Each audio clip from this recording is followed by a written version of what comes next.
ಈ ಒಂದು ಕಾರ್ಯಕ್ರಮದ ಅಧ್ಯಕ್ಷತೆಯನ್ನು ವಹಿಸಿಕೊಂಡಿರುವಂತಹ ಲೋಕಯ್ಯ ನಿವೃತ್ತ ನೌಕರರ ನ್ಯಾಯಾಲಯಕ್ಕೆ ಇವರು ಕೂಡ ವೇದಿಕೆ ಮೇಲೆ ಆಗಮಿಸಬೇಕಾಗಿ ಕೇಳಿಕೊಳ್ತಿದ್ದೇನೆ.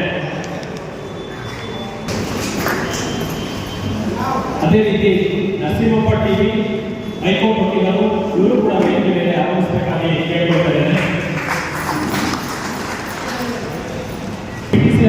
ಹಾಗೂ ಹೋರಾಟಗಾರರು ಇದರ ಬಗ್ಗೆ ಮಾಹಿತಿ ನೀಡಲು ಮೈಸೂರಿನಲ್ಲಿದ್ದಾರೆ. ಇವರು ಕೂಡ ವೇದಿಕೆ ಮೇಲೆ ಆಗಮಿಸ್ತಾ ಇದ್ದಾರೆ. ಇವರು ಕೂಡ ವೇದಿಕೆ ಮೇಲೆ ಆಗಮಿಸಬೇಕಾಗಿ ಕೇಳಿಕೊಳ್ತಿದ್ದಾರೆ.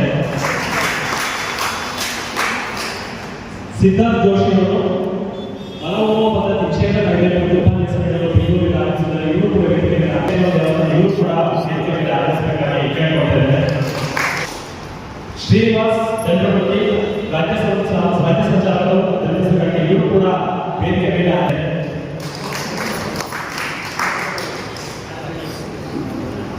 ಹಾಗೂ ಕೃಷ್ಣಮೂರ್ತಿ ಅವರು ಅಧ್ಯಕ್ಷರು ಸಂವಿಧಾನ ಸಂರಕ್ಷಣಾ ವೇದಿಕೆ ಚಿಕ್ಕಮಗಳೂರು ಇವರು ಕೂಡ ವೇದಿಕೆ ಮೇಲೆ ಆಗಮಿಸಬೇಕಾಗಿ ಕೇಳಿಕೊಂಡಿದ್ದಾರೆ.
ಈಗ ಕಾರ್ಯಕ್ರಮದ ಉದ್ಘಾಟನೆ ವೇದಿಕೆ ಮೇಲಿರುವಂತಹ ಎಲ್ಲ ಗಣ್ಯರು ಕೂಡ ಬಾಬಾ ಸಾಹೇಬ್ ಅಂಬೇಡ್ಕರ್ ಅವರ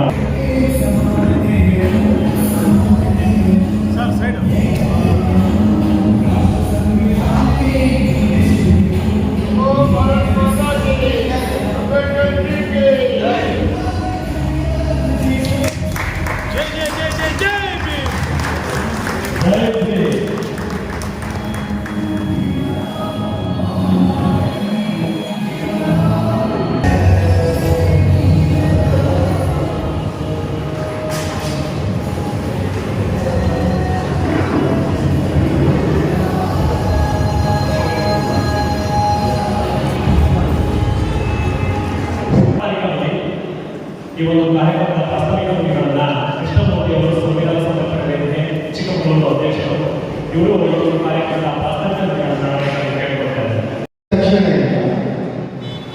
ಜೊತೆಗೆ ನಾವು ಏನು ಬೇಕಾದ್ರೂ ಕೂಡ ಯಾರು ಬೇಕಾದ್ರೂ ಕೂಡ ಪ್ರಶ್ನೆ ಮಾಡ್ತೀವಿ. ಆದರೆ ನಮಗೆ ಸಮಸ್ಯೆಗಳ ಬಗ್ಗೆ ಅರಿವಿದೆ. ನೊಂದು ಬರುತ್ತಾ ಇದ್ದೀವಿ. ಸಮಸ್ಯೆಗಳ ಪರಿಹಾರವನ್ನು ಯಾವ ರೀತಿ ಮಾಡ್ಕೋಬೇಕು ಅಂತೇಳಿ ನಮಗೆ ಗಾಳಿ ಕಾಣಿಸ್ತಾ ಇದೆ. ಅದಕ್ಕಾಗಿಯೇ ನಾವು ಪರ್ಯಾಯ ಕಾನೂನು ವತಿಯಿಂದ ದಲಿತರ ಸಮಸ್ಯೆಗಳನ್ನು ಬಗೆಹರಿಸುವ ನಿಟ್ಟಿನಲ್ಲಿ ಕೆಲಸ ಮಾಡ್ತಾ ಇದ್ದೀವಿ. ಈಗಾಗಲೇ 9 ಹಳ್ಳಿಗಳಲ್ಲಿ ಸುಮಾರು 10 ಜನರು ಭೂಮಿ ಬಿಡಿಸಿಕೊಂಡಿದ್ದೀವಿ. ಜೊತೆಗೆ ಜಾತಿ ದೌರ್ಜನ್ಯ ಕೇಸನ್ನು ಕೂಡ ದಾಖಲು ಮಾಡಿದ್ದೀವಿ. ಈ ಎಲ್ಲ ಪ್ರಕರಣಗಳನ್ನು ನೊಂದಂತವರಿಗೆ, ಬಡವರಿಗೆ, ಅಸಹಾಯಕರಿಗೆ ನಾವು ಕಾನೂನು ನೀಡುತ್ತಾ ಅವರಿಗೆ ಸಮಸ್ಯೆಯನ್ನು ಪರಿಹರಿಸುವ ನಿಟ್ಟಿನಲ್ಲಿ ಕೆಲಸ ಮಾಡ್ತಾ ಇದ್ದೀವಿ. ಹೀಗಾಗಿ ಈ ಒಂದು ಕೊನೆ ಪ್ರಮಾಣವನ್ನು ಆಯ್ಕೆ ಮಾಡಬೇಕಾದಂಥ ಉದ್ದೇಶ ಏನಂತಂದರೆ ಆ ಗ್ರಾಮಕ್ಕೆ ಕುಡಿಯುವ ನೀರಿಲ್ಲ, ಬೀದಿ ದೀಪ ಇಲ್ಲ, ಸರಿಯಾದ ರಸ್ತೆ ತರಬೇತಿ ಇಲ್ಲ, ಮೂಲಭೂತ ಸೌಲಭ್ಯ ಇಲ್ಲ. ಜೊತೆಗೆ ಈ ಊರಿನ ನಾನು ಕಳೆದ 25 ವರ್ಷಗಳಿಂದ ಸೆಕ್ರೆಟರಿಯ ಭಾಗವಾಗಿ ಕೆಲಸ ಮಾಡಿಕೊಂಡಿದ್ದೀನಿ. ನಾನು ಕಾನೂನು ಕಾರ್ಯಕ್ರಮದಲ್ಲಿ ಇಷ್ಟು ಮೊದಲಲ್ಲಿ ಕಳೆದ 1 ವರ್ಷದಿಂದ ಅವರೊಟ್ಟಿಗೆ ನಮ್ಮ ಜಿಲ್ಲೆಯಲ್ಲಿ ಆಗಬೇಕಾದ ನಮ್ಮ ತಾಲೂಕಿನ ದೌರ್ಜನ್ಯವನ್ನು ಯಾವ ರೀತಿ ಬಗೆಹರಿಸಬಹುದು, ಯಾವ ರೀತಿ ಕಾನೂನುಗಳ ಪರಿಹಾರವನ್ನು ಮಾಡಬಹುದು ಅಂತೇಳಿ ನಾವು ಕಳೆದ 1 ವರ್ಷದಿಂದ ಮಾಡಿಕೊಂಡು ನಾನು ಕೂಡ ಸಂಘಟನೆಗೆ ತೊಡಗಿಸ್ಕೊಂಡಿದ್ದೀನಿ. ಹಾಗೆ ಇವತ್ತು ಕಳಸದಲ್ಲಿ ಈ ಕಾರ್ಯಕ್ರಮ ಹಮ್ಮಿಕೊಂಡಿದ್ದು ಕೇಳಿದಾಗ ನಮ್ಮ ಮನೆಯವರು ಪಂಚಾಯತ್ ಕೂಡ ನಾನು ಮೊದಲನೇ ಕಾರ್ಯಕ್ರಮಕ್ಕೆ ಮುಗಿಲೇಬೇಕು. ಅಂದರೆ ಸಿಟಿ ಭಾಗದಲ್ಲಿ ಸಿಟಿ ಭಾಗದಲ್ಲಿ ಇರ್ತಕ್ಕಂಥದ್ದು ಕಾನೂನು ತಿಳ್ಕೊಂಡಿದ್ರು. ಹಾಗೆ ಗ್ರಾಮೀಣ ಪ್ರದೇಶದಲ್ಲಿ ಕೂಡ ಸಂಪೂರ್ಣವಾಗಿ ಕಾನೂನು ತಿಳ್ಕೊಂಡಿದ್ರು.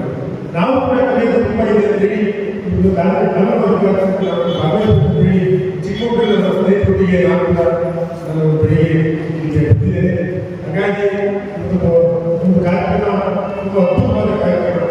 ಇವತ್ತು ರಾಜ್ಯದಲ್ಲಿ ಮತ್ತು ದೇಶದಲ್ಲಿ ಬಡವರ ಮೂಲಭೂತ ಸೌಲಭ್ಯಗಳನ್ನು ಮತ್ತು ಹಸುವನ್ನು ಮತ್ತು ಸೂರನ್ನು ಮತ್ತು ಶಿಕ್ಷಣವನ್ನು ಕೈ ಹಿಡಿದಂತೆ ಮಾಡಿ ಈ ರಾಷ್ಟ್ರೀಯ ಸಂಪತ್ತನ್ನು ಈ ರಾಷ್ಟ್ರದ ಎಲ್ಲ ಮೌಲ್ಯ ಇರತಕ್ಕಂಥ ಒಂದು ವ್ಯವಸ್ಥೆಯನ್ನು ನಮ್ಮಿಂದ ಆಯ್ಕೆ ಒಂದು ಜನ ನಮ್ಮ ಬಗ್ಗೆ ಗೌರವಿಸಬೇಕು. ನಾವು ಯಾರೆಲ್ಲ ಆರಂಭದ ಪಾತ್ರ ಮಾತಾಡ್ತೀವಿ. ನಾವು ಆಯ್ಕೆ ಮಾಡಿದ್ರೆ ಎಷ್ಟು ಒಳ್ಳೆಯದಿರೋ ಭಾಳ ಒಳ್ಳೆಯದಿಲ್ಲ. ನಮ್ಮ ಬಡವರ ಬಗ್ಗೆ ಅವರು ಗೊತ್ತಿದೆ. ನಾವು ಆಯ್ಕೆ ಮಾಡಿದಂಥ ಬಡವರ ಬಗ್ಗೆ ಗೊತ್ತಿದೆ. ಸ್ಥಳೀಯರಾದಂಥ ಸಭೆಯ ಅಧ್ಯಕ್ಷರಾಗಿರ್ತಕ್ಕಂಥ ಲೋಕೇಶ್ವರ, ಜಿಲ್ಲಾ ಸಂಚಾಲಕರಾದ ಕೃಷ್ಣಮೂರ್ತಿಯವರು, ವೇದಿಕೆಯಲ್ಲಿರ್ತಕ್ಕಂಥ ಗಣ್ಯರೇ, ಆತ್ಮೀಯ ಬಂಧು ಭಗಿನಿ, ವಿಶೇಷವಾಗಿ ಕನ್ನಡದ ವರದಿಗಾರರಾಗಿರ್ತಕ್ಕಂಥ ರಾಜ ಗಣೇಶ, ವಾಸ್ತವವಾಗಿ ಕನ್ನಡದಲ್ಲಿ ಕಾನೂನು ಸಲಹೆಯನ್ನು ಉಲ್ಲೇಖಿಸುವಾಗ ನಮ್ಮ ಕನ್ಸೇಶ್ವರ ಸ್ವಾಮಿ ಕಲ್ಯಾಣ ಮಂಟಪದ ಸಭೆಯನ್ನು ಯೋಜನೆ ಮಾಡತಕ್ಕಂಥ ಕೃಷ್ಣಮೂರ್ತಿಗಳು ಲೋಕೇಶ್ವರ ನಿಜವಾಗಿ ನಮ್ಮ ಮಾತನಾಡಿ ಖಂಡಿತ ನಮಗೂ ಸಂತೋಷ ಆಯಿತು.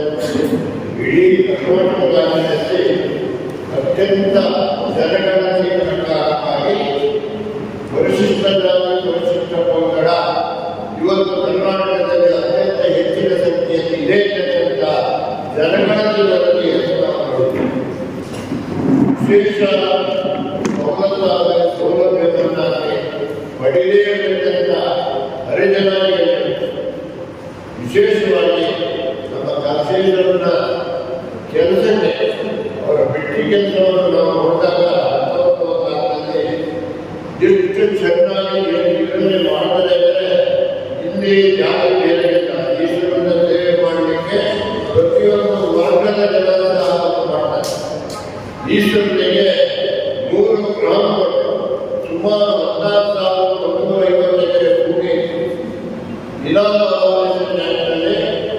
ಭೂಮಿ ಹೋಯ್ತು. ಇಡೀ ರಾಜ್ಯದಲ್ಲೇ ನೆಲೆಗೊಂಡ ದೇವಸ್ಥಾನ ಬಿಟ್ಟರೆ ನಳದೇಶ್ವರ ಹಾಕಿ ಮತ್ತು ಸಂಪತ್ತು ಬೇರೆ ಯಾವುದೇ ದೇವಸ್ಥಾನಕ್ಕೆ ಇಲ್ಲ ಅಂತಕ್ಕಂಥ ವಿಷಯನ ನಾವೆಲ್ಲರೂ ಗಮನಕ್ಕೆ ತರ್ತಾ ಇದ್ದೇವೆ. ಹಿಂದೆ ಮೈಸೂರು ಟು ಬೆಂಗಳೂರು ರೈಲ್ವೆ ಆಗುವಾಗ ಕಳಸಾ ದೇವಸ್ಥಾನದ 1.5 ಲಕ್ಷ ರೂಪಾಯಿ ಕೊಟ್ಟಿದ್ದಾರೆ. ಕಳಸಾ ವೆಟರ್ನರಿ ಆಸ್ಪತ್ರೆಯ ಅಧಿಕಾರಿ ನಿವಾಸ, ಆರೋಗ್ಯ ಅಧಿಕಾರಿಗಳ ನಿವಾಸ, ಹಳ್ಳುವಳ್ಳಿಯಲ್ಲಿ ಆಗಿರ್ತಕ್ಕಂಥ ಸೇತುವೆಯ ಎಲ್ಲ ಹಣವನ್ನು ಕಳಸಾ ದೇವಸ್ಥಾನದಿಂದ ಅವತ್ತು ಭರಿಸಿತ್ತು. ಯಾಕೆ ಅಂತ ಹೇಳಿದ್ರೆ ಅವತ್ತು 14,000 ಎಕರೆಯ ಕಂದಾಯ, ಅಲ್ಲಿರ್ತಕ್ಕಂಥ ಅಮರಾಯಿ, ಅಲ್ಲಿರ್ತಕ್ಕಂಥ ಗಂಧದ ಮರ, ಅಲ್ಲಿರ್ತಕ್ಕಂಥ ಎಲ್ಲ ಮರಗಳ ಹಣ ದೇವಸ್ಥಾನ ಕೊಟ್ಟಿದ್ದು. ಅಲ್ಲದೆ ಮೈನಿಂಗ್ ಆಗ್ತಾ ಇದೆ. ಆ ಮೈನಿಂಗ್ನ ರಾಯಲ್ಟಿ ಕನ್ಸೆಷನ್ಗೆ ಬರ್ತಾ ಇದೆ. ಇನಾಮಾಲಿಸಂ ಟ್ಯಾಕ್ಸ್ ವಜಾಯಿತು, ಭೂಮಿ ಹೋಯ್ತು. ಅದೇ ದತ್ತಪೀಠದಲ್ಲಿ 1,000 ಹೇಳಿದ್ರು. ನಮ್ಮಲ್ಲಿ ಸಾಕಷ್ಟು ಭೂಮಿ ಇತ್ತು.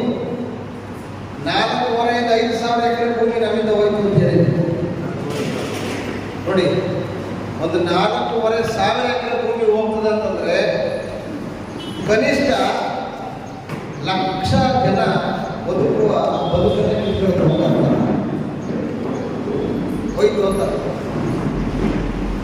ಇಂಥ ಭೂ ಪ್ರದೇಶಗಳನ್ನ ಹಿಂದೆ ರಾಜ್ಯಗಳು ಆಡಳಿತವನ್ನು ನಡೆಸ್ತಿದ್ರು.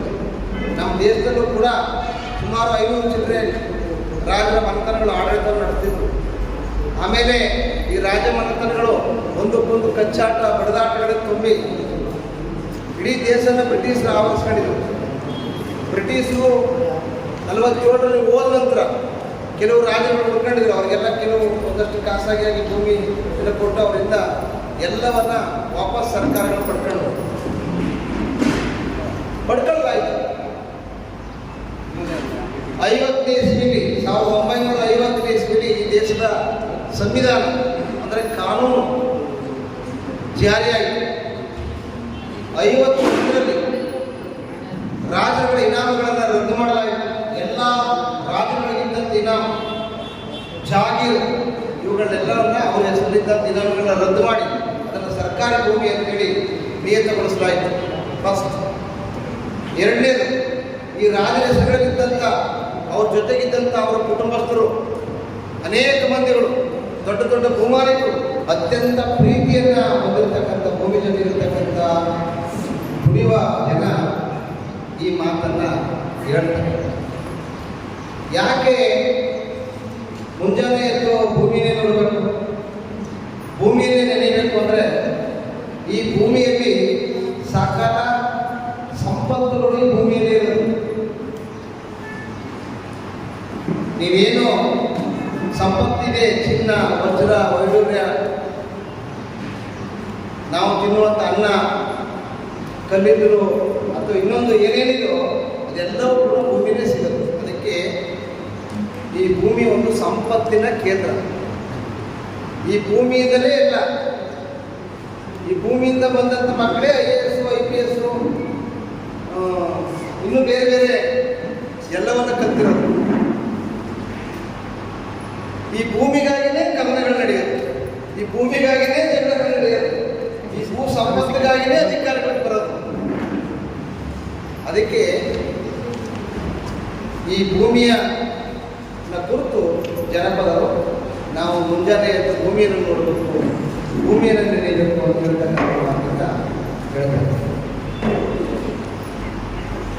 ನಾವು ಈಗ ನೋಡಿ, ಶ್ರೀಮಂತರು ಯಾರಿದ್ರು ಅವ್ರ ಹೆಸರುಗಳಲ್ಲೆಲ್ಲ ಸಾವಿರ ಎಕರೆ ಭೂಮಿಗಳಿದ್ರು. ಜಾಗೀರ್ದಾರಿಗೆ ಅಂತ ಕರಿತೀವಿ, ಕುಂಬಳಿ ಅಂತ ಕರಿತೀವಿ, ಇನಾಮ ಅಂತ ಕರಿತೀವಿ. ಇವರು ಸಾವಿರಾರು ಎಕರೆ ಆಸ್ತಿಗಳನ್ನು ಹೊಂದಿದ್ರು. ಸರ್ಕಾರ ಇದನ್ನು ಕೂಡ ಗಮನಿಸಿ 1954ನೇ ಇಸ್ವಿಯಲ್ಲಿ ಇನಾಮ ರದ್ದತಿ ಕಾಯ್ದೆಯನ್ನು ಜಾರಿ ಮಾಡ್ತಾರೆ, ಜಾಗೀರ್ ಪದ್ಧತಿಯನ್ನು ಜಾರಿ ಮಾಡ್ತಾ ಅವರು ಕೂಡ ವಾಪಸ್ ಭೂಮಿಯನ್ನು ಸರ್ಕಾರಕ್ಕೆ ಕೊಡಬೇಕು ಅಂತೇಳಿ ಮಾಡಲಾಯಿತು. ಈ ಎಲ್ಲವೂ ಕೂಡ ಸರ್ಕಾರದ ಆಸ್ತಿಗಳು. ಈಗೆಲ್ಲ ಆದ್ಮೇಲೆ ಅನೇಕ ಮಂದಿ ಒಂದಷ್ಟು ಬೇಸಾಯಗಳನ್ನು ಮಾಡ್ತಿದ್ರು ಜನ. ಅವರಿಗೆಲ್ಲ ಭೂಮಿ ಬೇಕಾಗಿತ್ತು, ಅವ್ರ ಭೂಮಿಯ ಪಟ್ಟವನ್ನು ಕೊಡಬೇಕಾಗಿತ್ತು, ಅವರಿಗೆ ಹಕ್ಕನ್ನು ಕೊಡಬೇಕಾಗಿತ್ತು, ಮಾಲೀಕತ್ವವನ್ನು ಕೊಡಬೇಕಾಗಿತ್ತು. ಆವಾಗ ನಮ್ಮ ಕರ್ನಾಟಕದ ನೆಲೆಯಲ್ಲಿ ಕಾಗೋಡಿನ ಭಾಗದಲ್ಲಿ ಸತ್ಯಾಗ್ರಹ ನಡೆಯಿತು. ಕಾಗೋಡು ಸತ್ಯಾಗ್ರಹ ಸನ್ಮಾನ್ಯ ಶಾಂತವೀರ ಗೋಪಾಲೇಗೌಡರ ನೇತೃತ್ವದಲ್ಲಿ ಆ ಹೋರಾಟ ಶುರುವಾಯಿತು ಕರ್ನಾಟಕದಲ್ಲಿ. ಸೊ ಭಾರತದ ನೆಲದಲ್ಲಿ ಭೂಮಿಯ ಹಕ್ಕಿಗಾಗಿ, ನೆಲದ ಹಕ್ಕಿಗಾಗಿ ಅನೇಕ ದೊಡ್ಡ ದೊಡ್ಡ ಹೋರಾಟಗಳು ನಡೆದದ್ದನ್ನು ನಾವು ಕಾಣ್ತೇವೆ. ಫಸ್ಟು ಭೂಮಿಯ ಹಕ್ಕಿಗಾಗಿ ಹೋರಾಟ ಮಾಡಿದಂಥ ಜನ ಅಂದರೆ ಮೊದಲಿಗರು ಅಂದರೆ ಆದಿವಾಸಿಗಳು, ಸಂತಾನ್ ಗಿರಿಜನರು, ಅಲಗಲಿಯ ಬೇಡರು, ಬ್ರಿಟಿಷರ ಕಾಲದಲ್ಲಿ ಹೋರಾಟವನ್ನು ಮಾಡಿ ಭೂಮಿಯನ್ನು ಉಳಿಸ್ಕೊಂಡ್ರವರು. ಫಸ್ಟ್ ಹೋರಾಟ ಮಾಡಿದವರು ಆದಿವಾಸಿ ನೆಲದ ಹಕ್ಕಿಗಾಗಿ ಹೋರಾಟ ಮಾಡಿದವರು. ತದನಂತರ ಬಂದ ಮೇಲೆ 45ರಲ್ಲಿ ತೆಲಂಗಾಣ ಭಾಗದ ಹೋರಾಟಗಳು ನಡೆದವು. ಭೂಮಿಗಾಗಿ ನಡೆದಂಥದ್ದು ಸುಮಾರು ಒಂದು 15-20 ಲಕ್ಷ ಎಕರೆ ಭೂಮಿಯನ್ನು ಹಂಚಿದಂಥ ದೊಡ್ಡ ಹೋರಾಟ ಎಲ್ಲ ರೈತರೇ ತಮ್ಮ ಹಕ್ಕಿಗಾಗಿ ಬೀದಿ ಹಿಡಿದು ಹೋರಾಟ ಮಾಡಿದಂಥದ್ದು. ಹಾಗೆಯೇ ಕರ್ನಾಟಕದಲ್ಲೂ ಕೂಡ ಸಾಗುವಳಿಗಾಗಿ, ಭೂಮಿಯ ಮಟ್ಟಕ್ಕಾಗಿ ಹೋರಾಟ ನಡೀತದೆ. ಅದನ್ನೇ ಕಾಗೋಡು ಸತ್ಯಾಗ್ರಹ ಅಂತ ಕರೀತಾರೆ. ಅದಾದಮೇಲೆ ಕರ್ನಾಟಕದಲ್ಲಿ ಭೂ ಸುಧಾರಣೆ ಕಾಯ್ದೆ, ಭೂಮಿಯ ಸುಧಾರಣೆ ಅಂದರೆ ಭೂಮಿ ನಮ್ಮ ಕರ್ನಾಟಕದಲ್ಲಿ ಯಾವ್ಯಾವ ಭೂಮಿಯನ್ನು ಮೀಸಲಿಡಬೇಕು, ಇನ್ನು 50 ಭಾಗ ಭೂಮಿಯಲ್ಲಿ 25% ಭೂಮಿಯನ್ನು ಹಿಂದುಳಿದ ವರ್ಗದವರಿಗೆ ಮೀಸಲಿಡಬೇಕು, 10% ಭೂಮಿಯನ್ನು ಇತರೆ ವರ್ಗದ ಜನರಿಗೆ ಮೀಸಲಿಡಬೇಕು, 5% ಭೂಮಿಯನ್ನು ಇನ್ನು 10% ಭೂಮಿಯನ್ನು ಮಾಜಿ ಸೈನಿಕರು ದೇಶ ಕಾಯುವವರಿಗೆ ಮೀಸಲಿಡಬೇಕು, ಇನ್ನು 5% ಭೂಮಿಯನ್ನು ರಾಜಕೀಯವಾಗಿ ಅಂದರೆ ಯಾರು ಸ್ವತಂತ್ರ ಹೋರಾಟಗಾರರಿದ್ದರೋ, ಯಾರು ಈ ದೇಶದ ಬಗ್ಗೆ ಹೋರಾಟಗಾರರಿದ್ದರೋ ಅಂಥವರಿಗೆ ಮೀಸಲಿಡಬೇಕು ಅಂತ ಕಾಯ್ದೆ ಇವತ್ತು ಇದೆ. ಈ ಕಾಯ್ದೆ ಪ್ರಕಾರ ನಮ್ಮ ಕಳಸೇಶ್ವರನ ಭೂಮಿ ಜನರಿಗೆ ಸಿಕ್ಕಿದೆಯಾ? ಹೋಗ್ಲಿ. ಇಲ್ಲಿರ್ತಕ್ಕಂಥ SC/STಗಳಿಗೆ ಸಿಕ್ಕಿದೆಯಾ? ಬೇಡ. ಹಿಂದುಳಿದ ವರ್ಗದ ಜನ ಇರಲ್ಲ. ಹಿಂದುಳಿದ ವರ್ಗದ ಜನ ಅಂದರೆ ಒಕ್ಕಲಿಗರಾಗಿರ್ಬೋದು, ಲಿಂಗಾಯತರಾಗಿರ್ಬೋದು, ಗಾಣಿಗರಾಗಿರ್ಬೋದು, ಶೆಟ್ಟರಾಗಿರ್ಬೋದು, ಈಳವರಾಗಿರ್ಬೋದು, ಅವರೆಲ್ಲರೂ ಕೂಡ ಹಿಂದುಳಿದ ವರ್ಗದ ಜನ. ಹೋಗ್ಲಿ. ಅವರ 25% ಭೂಮಿ ಸಿಕ್ಕಿದೆಯಾ?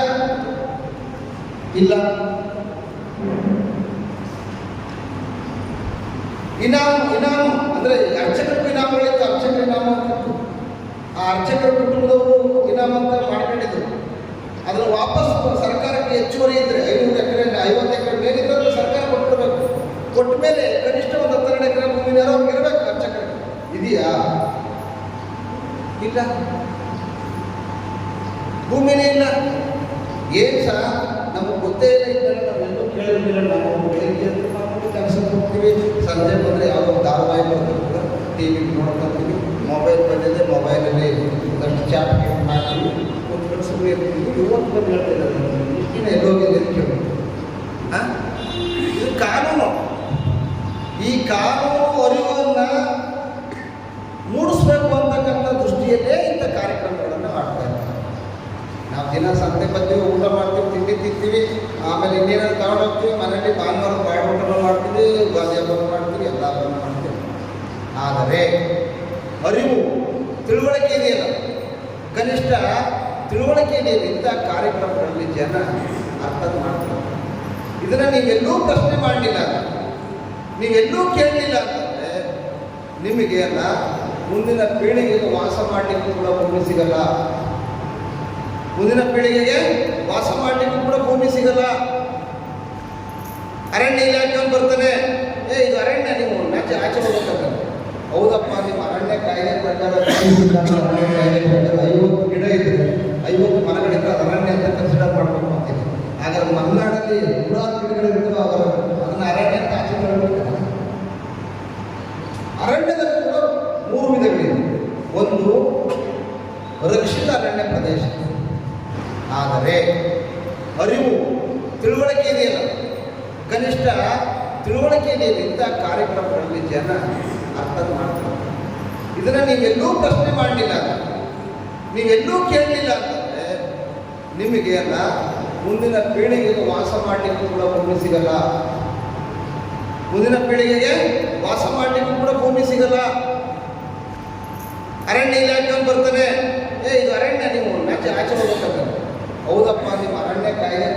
50 ಗಿಡ ಇದ್ರೆ 50 ಮರಗಳಿದ್ರೆ ಅದು ಅರಣ್ಯ ಅಂತ ಕನ್ಸಿಡರ್ ಮಾಡಬೇಕು ಅಂತೀನಿ. ಹಾಗಾದ್ರೆ ಮಲೆನಾಡಲ್ಲಿ 100 ಗಿಡಗಳಿರ್ತವೆ, ಅದನ್ನ ಅರಣ್ಯ ಅಂತ ಆಚರಣೆ. ಅರಣ್ಯದಲ್ಲಿ ಕೂಡ 3 ವಿಧಗಳಿವೆ. ಒಂದು ರಕ್ಷಿತ ಅರಣ್ಯ ಪ್ರದೇಶ, ಅಂದರೆ ಅದು ರಿಸರ್ವ್ ಫಾರೆಸ್ಟ್, ಅಂದರೆ ಅಲ್ಲಿ ಯಾವುದೇ ರೀತಿಯ ಬೇರೆ ಚಟುವಟಿಕೆಗಳಿಗೆ ಅವಕಾಶಗಳಿಲ್ಲ. ಆಮೇಲೆ ಅದರೊಳಗಡೆ ಟೈಗರ್ ಝೋನ್, ಎಲಿಫೆಂಟ್ ಝೋನ್, ಆನೆಗಳ ವಲಯ, ವನ್ಯಜೀವಿ ಧಾಮ, ಹುಲಿ ಯೋಜನೆ ಅಂತೇಳಿ ಅದಕ್ಕೆ ಅವಕಾಶಗಳು ಅದನ್ನೇನು ಮಾಡಿಲ್ಲ. ಇನ್ನು ಬೇರೆ ಬೇಸಾಯ ಮಾಡ್ತಕ್ಕಂಥ, ತೋಟ ಆಗಿರ್ತಕ್ಕಂಥ ಕಾಲ, ಬೆಟ್ಟ, ಸೊಪ್ಪಿನ ಬೆಟ್ಟ, ಸೊ ಈ ಭಾಗದಲ್ಲಿ ಈ ಪ್ರದೇಶಗಳೇನಿದೆ, ಈ ಪ್ರದೇಶಗಳು ಅವು ಸರ್ಕಾರಿ ಭೂಮಿಗಳು. ಆ ಸರ್ಕಾರಿ ಭೂಮಿಗಳನ್ನು ಇಂಥ ಜನರಿಗೆ ನಾನೇನು ಹೇಳಿದೆ, SC ST, ಹಿಂದುಳಿದ ವರ್ಗ, ಅಲ್ಪಸಂಖ್ಯಾತರು ಮತ್ತು ಇತರ ವರ್ಗಗಳ ಭೂಮಿಯನ್ನು ಬೇಸಾಯಕ್ಕಾಗಿ ವಿತರಣೆ ಮಾಡಬೇಕು ಅಂತ ಕಾಯ್ದೆ ಇದೆ. ಯಾಕೆ ಅದನ್ನು ಕೇಳಲ್ಲ? ಯಾಕೆ ಗೊತ್ತಿಲ್ಲ? 8:30 ರಾತ್ರಿ ಇಲ್ಲ, ಅವರು ಹೋಗ್ಲೇಬೇಕು, ಎಷ್ಟೋ ರಾತ್ರಿ ನಾವು ಹೋಗ್ಲೇಬೇಕು ಅಂತೇಳಿ ನಮ್ಮ ಬಸವರಾಜ ಕುಲಾಲ ಹೈಕೋರ್ಟ್ ವಕೀಲರು ನರಸಿಂಹಪ್ಪ ನಾವು ಎಲ್ಲರೂ ಕೊಡ್ಬೇಕು. ಹೆಂಗಿದೆ ಅಂದರೆ ಮೃಗರು ಏನಂದ್ರಿ, ಸ್ವತಂತ್ರ ದಿನ ಬಾವುಟ ಸೇರಿಸಿ ನಡೆಯೋಕೆ ಆಗಲ್ಲ. ನಮ್ಮ ಸಿದ್ಧಾರ್ಥ ಜೋಶಿ ಅವರು ವಿದ್ಯಾರ್ಥಿಗಳು ಹಿಂಗಿದೆ ನಮ್ಮ. ಅದು ಸರ್ಕಾರಿ ರಸ್ತೆ, ಮಕ್ಕಳು ಓಡಾಡೋಕ್ಕೆ ರಸ್ತೆ ಇಲ್ಲ. ಕುಡಿಯ ನೀರಿಗೆ 9 ಗಂಟೆ ರಾತ್ರಿ ಮಳೆ ಬಂತು. ಆ ಕುಡಿಯ ನೀರಿಗೆ ಬೆಟ್ಟದಿಂದ ಚಿಮ್ಮಿ ಬರ್ತದೆ ನೀರು. ಆ ನೀರನ್ನ ಅಲ್ಲಿ ಪೈಪ್ಗಳನ್ನು ಜೋಡಿಸಿದ್ರು. ಜನನೇ ಮಾಡಿರೋದು. ಯಾವ ಗ್ರಾಮ ಪಂಚಾಯಿತಿ ಮಾಡಿರಲಿಲ್ಲ, ಯಾವ ತಾಲೂಕು ಪಂಚಾಯಿತಿಯವರು ಸಹಕಾರ ಮಾಡಿರಲಿಲ್ಲ, ಏನು ಕೂಡ ಮೂಲಭೂತವಾಗಿ ಮಾಡಿರಲಿಲ್ಲ ಅಂತಂದರೆ ಮತ್ತೆ ನಾವು ಯಾಕೆ ಸುವರ್ಣ ಸ್ವತಂತ್ರ ಆಚರಿಸೋದು ಹೇಳಿ? ಅದನ್ನು ಗಮನಿಸಿ ಜಿಲ್ಲಾಡಳಿತ ಈಗ ನೀವು ಲೈಟ್ಗಳು ನೋಡ್ತಾ ಇದ್ದಾರೆ. ಒಂದಷ್ಟು ಸಣ್ಣಾಗಿ ರಸ್ತೆ ನಡೀತಾ ಇದೆ, ಕಾಂಕ್ರೀಟ್ ಮಾಡ್ತಾ ಇದ್ದಾರೆ. ಇದು ಶುರುವಾಗಿದೆ ಎಲ್ಲ. ಸೊ ಹಂಗೇನೆ ನಿಮ್ಮಲ್ಲೂ ಕೂಡ ಮೂಲಭೂತವಾಗಿರ್ತಕ್ಕಂಥ ಸಮಸ್ಯೆಗಳಿದ್ದಾವೆ. ಭೂಮಿಯ ಸಮಸ್ಯೆಗಳಿದ್ದಾವೆ, ಪಟ್ಟಣದ ಸಮಸ್ಯೆಗಳಿದ್ದಾವೆ, ಮಾಲೀಕತ್ವದ ಸಮಸ್ಯೆಗಳಿದ್ದಾವೆ, ಸಾಗುವ ಸಮಸ್ಯೆಗಳಿದ್ದಾವೆ. ಈ ಎಲ್ಲ ಸಮಸ್ಯೆಗಳನ್ನು ಭೂ ಸುಧಾರಣೆ ಕಾಯ್ದೆ, ನಾನು ಹೇಳ್ತೇನೆ, ಭೂ ಸುಧಾರಣೆ ಕಾಯ್ದೆ, ಆ ಕಾಯ್ದೆಯಲ್ಲಿ ನಾವು ಹಕ್ಕುಗಳನ್ನು ಪಡೆಯುವಂಥ ಎಲ್ಲ ಅಂಶಗಳು ಅಡಕವಾಗಿವೆ. ನಾವು ಎಲ್ಲರೂ ಚರ್ಚೆ ಮಾಡಬೇಕಲ್ಲ. ನಮ್ಮ ಅಧ್ಯಕ್ಷರು ಹೇಳಿದ್ರು 4,000 ಎಕರೆ. ಈ 4,000 ಎಕರೆ ಭೂಮಿ ಇದ್ದಿದ್ರೆ ಇವತ್ತು ಲಕ್ಷಾಂತರ ಜನ ಬದುಕು ಹೇಳಿದರು. 14,500 ನೋಡ್ರಿ, 14,500 ಎಕರೆ ಹೊಡೆಯಕ್ಕೆ ನಮ್ಮ ರಾಮ ಮುಗಿದ ಶ್ರೀರಂಗ, ನಮ್ಮ ಮೈಸೂರು ಅವನು 800 ಎಕರೆ ಭೂಮಿ, ಮೈಸೂರು 800 ಎಕರೆ ಭೂಮಿ. ಪಾಪ ಭೂಮಿಯಲ್ಲಿ ಅವನು ಎಂದು ನೋಡಿಲ್ಲ. 14,000 ಎಕರೆ ಭೂಮಿ ಎಲ್ಲೋ ಅಂತ ನಮ್ಮ ಕನಸು ಕೇಳಿಲ್ಲ. ಮತ್ತೆ ಏನು ಈ ಭೂಮಿ ಯಾರು ತಗೊಂಡು ಎಲ್ಲ ಇಂಡೆಕ್ಸ್ಗಳಲ್ಲಿ ಗೋಮಾಳ ಕರ ಬರ್ತಿದ್ದಾರೆ. ಗೋಮಾಳ ಮತ್ತು ಕರ ಬಂತಂತ ಸರ್ಕಾರ ಬರೆದ ಮೇಲೆ, ಘೋಷಣೆ ಮಾಡಿದ ಮೇಲೆ ಆ ಭೂಮಿಯ 50% ಭೂಮಿ ನಿಮಗೆ ಸಿಗ್ಬೇಕ ಬೇಡ?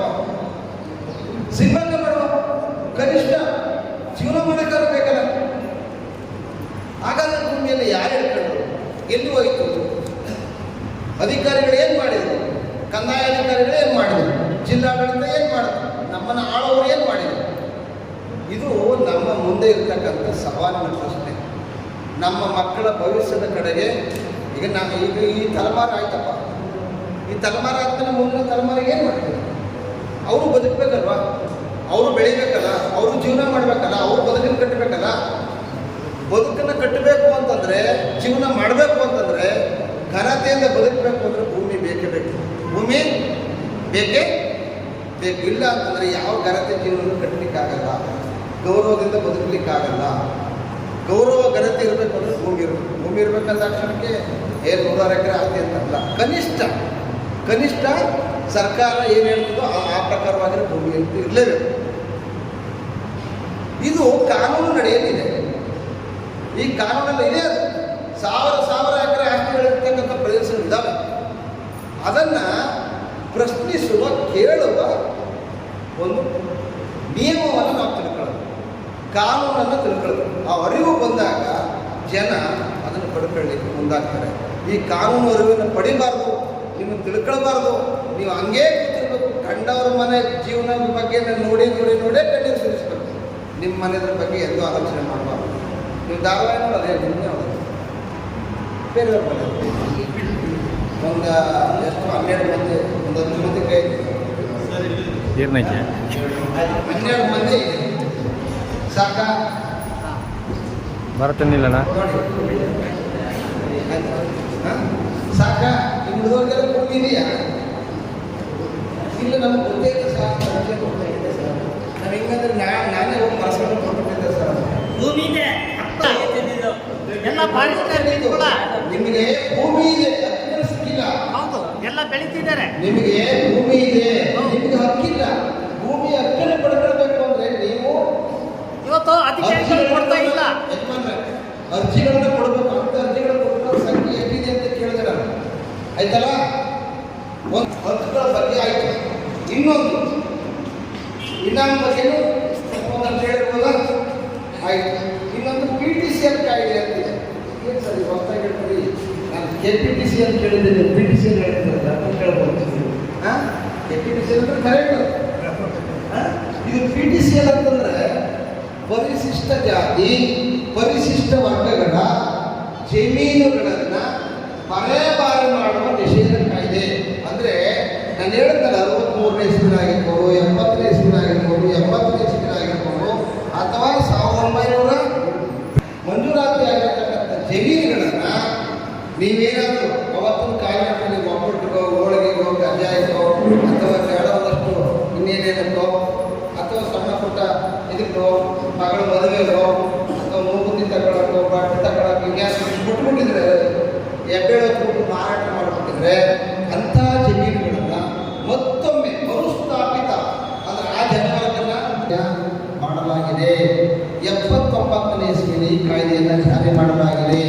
ಹೊಸದಾಗಿ 79ರಲ್ಲಿ ಇದು ಈ ಕಾಯ್ದೆಯನ್ನು ಜಾರಿ ಮಾಡಿದೆ.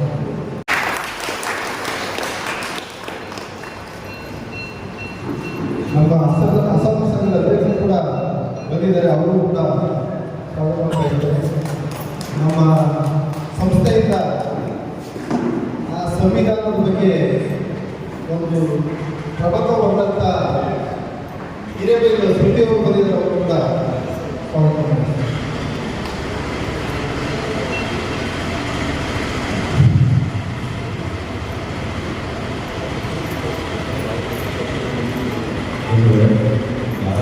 ಹೋರಾಟದ ಸಾಂಸ್ಕೃತಿಕ ಮಾಡ್ತಾಯಿದ್ದೀವಿ.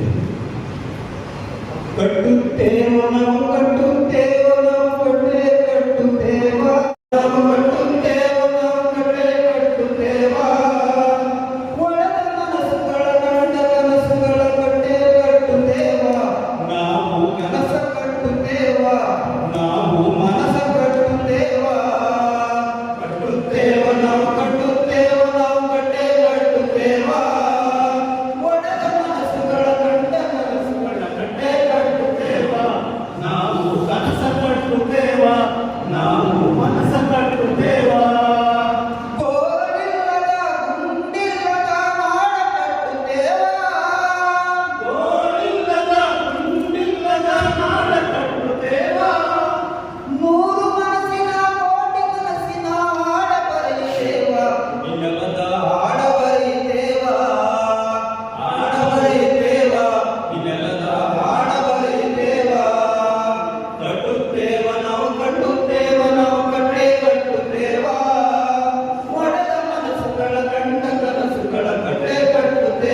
ಧನ್ಯವಾದಗಳು. ಈಗ ನಮ್ಮ ಪರ್ಯಾಯ ಕಾನೂನು ವೇದಿಕೆ ಬೆಂಗಳೂರು ಇದರ ವತಿಯಿಂದ ಕೆಲವೊಂದು ಕಾಯ್ದೆಗಳಿಗೆ ಸಂಬಂಧಪಟ್ಟಂತೆ ಅಂದರೆ ಮ್ಯಾನ್ಯುವಲ್ ಸ್ಲಾಟರಿಂಗ್ ಪದ್ಧತಿ ಮತ್ತೆ ಭೂಮಿಯ ಸಂಬಂಧಪಟ್ಟಂತೆ ಮತ್ತು PTCR ಕಾಯ್ದೆಗೆ ಸಂಬಂಧಪಟ್ಟಂತೆ ಕೆಲವು ಪೋಷಕರನ್ನ ಪ್ರಕಟಣೆ ಮಾಡಿದ್ದೇವೆ. ಅದನ್ನ ಎಲ್ಲ ವೇದಿಕೆಗಳಿರುವ ಮುಖಂಡರು ಕೂಡ ಈ ಒಂದು ಪೋಷಕರನ್ನ ಅಧಿಕೃತವಾಗಿ ಬಿಡುಗಡೆ ಮಾಡಬೇಕು ಅಂತ ಹೇಳಿ ಕೇಳ್ಕೊಳ್ತೇನೆ.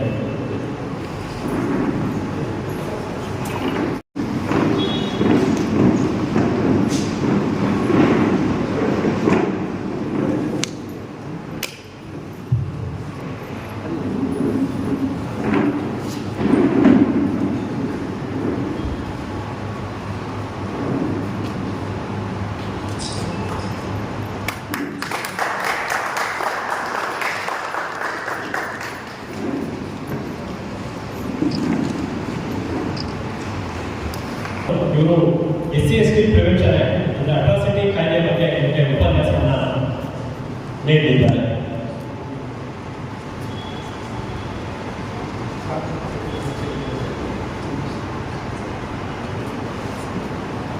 ಈ ಒಂದು ಕಾರ್ಯಕ್ರಮಕ್ಕೆ ಸಬ್ ಇನ್ಸ್ಪೆಕ್ಟರ್ ಕೆಲಸ ಇವರಿಗೂ ಕೂಡ ಈ ಒಂದು ಕಾರ್ಯಕ್ರಮಕ್ಕೆ ನಮ್ಮ ನಿಮ್ಮೆಲ್ಲರ ಪರವಾಗಿ ಪೂರ್ವಕವಾದ ಸ್ವಾಗತವನ್ನು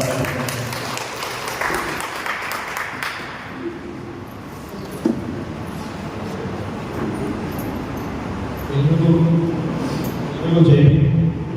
ನನ್ನ ಹೆಸರು ಬಸವಪ್ರಸಾದ್ ಅಂತ. ಇಲ್ಲಿ ವೇದಿಕೆ ಮೇಲಿರೋ ಎಲ್ಲ ಹಿರಿಯ ಹೋರಾಟಗಾರರು ಮತ್ತು ಚಂದ್ರಶೇಖರ್ ಸಾಹೇಬರಿಗೆ ಬೇರೆ ಹಿರಿಯ ಹೋರಾಟಗಾರರಿಗೆ ಸ್ವಾಗತ ಹೇಳ್ತಾ ಇದ್ದು, ನಾನು ಪ್ರಿವೆನ್ಷನ್ ಆಫ್ ಅಟ್ರಾಸಿಟೀಸ್ ಆ್ಯಕ್ಟ್ ಅಂದರೆ ದೌರ್ಜನ್ಯ ತಡೆ ಕಾಯ್ದೆ ಬಗ್ಗೆ ಮಾತಾಡೋದಕ್ಕೆ ನಮಗೆ ಅವಕಾಶ ಮಾಡಿಕೊಟ್ಟಿದ್ದಾರೆ. ಈ ದೌರ್ಜನ್ಯ ಕಾಯ್ದೆ ಬರೋಕ್ಕಿಂತ ಮುಂಚೆ ಏನಕ್ಕೆ ಬಂತು ಈ ಕಾನೂನು ಮತ್ತೆ ಇದು ಉದ್ದೇಶ ಏನಿದೆ, ಈ ಕಾನೂನಿನ ಅಡಿಯಲ್ಲಿ ಯಾವ ರೀತಿಯಲ್ಲಿ ಸರ್ಕಾರಿ ಗೌರ್ಮೆಂಟ್ ಬಾಡೀಸ್ಗೆ ಯಾವ ರೀತಿ ಅಧಿಕಾರಗಳಿದೆ ಮತ್ತೆ ಅವರು ಕರ್ತವ್ಯಗಳೇನಿದೆ, ವಿಕ್ಟಿಮ್ಸ್ ಆಫ್ ಕಾಸ್ಟ್ ಅಟ್ರಾಸಿಟಿ ಅಂದರೆ ದೌರ್ಜನ್ಯಕ್ಕೆ ಒಳಪಟ್ಟ ಏನು ಸಂತ್ರಸ್ತರಿರ್ತಾರೆ ಅವ್ರಿಗೆ ಯಾವ ರೀತಿ ಕಾನೂನಲ್ಲಿ ಅವಕಾಶಗಳಿದೆ, ಲಾಭಗಳಿದೆ, ಅದ್ರ ಬಗ್ಗೆ ನಾವು ಮಾತಾಡಕ್ಕೆ ಹೋಗ್ತಾ ಇದ್ದೀವಿ. ಮೊದಲನೇದಾಗಿ ಕಾನೂನು ಬರೋದಕ್ಕೆ ಉದ್ದೇಶ ಏನಂದ್ರೆ ನಮಗೆ ಎಲ್ಲ ಗೊತ್ತಿರೋಂಗೆ ನಮ್ಮ ಭಾರತ ಸಮಾಜ ಏನಿದೆ ಒಂದು ಜಾತಿವಾದ ಸಮಾಜ, ಒಂದು ಶ್ರೇಣಿಕವಾದ ಸಮಾಜ. ಸೊ ಈ ಸಮಾಜ ಏನು ಜಾತಿ ವ್ಯವಸ್ಥೆ ಏನಿದೆ, ಈ ಜಾತಿ ವ್ಯವಸ್ಥೆ ವಿರುದ್ಧವಾಗಿ ಕಾನೂನು ಬಂದಿದೆ ಅಂತ ನಾವು ಒಂದು ಅರ್ಥ ಮಾಡ್ಕೊಳ್ಬೇಕಾಗುತ್ತೆ.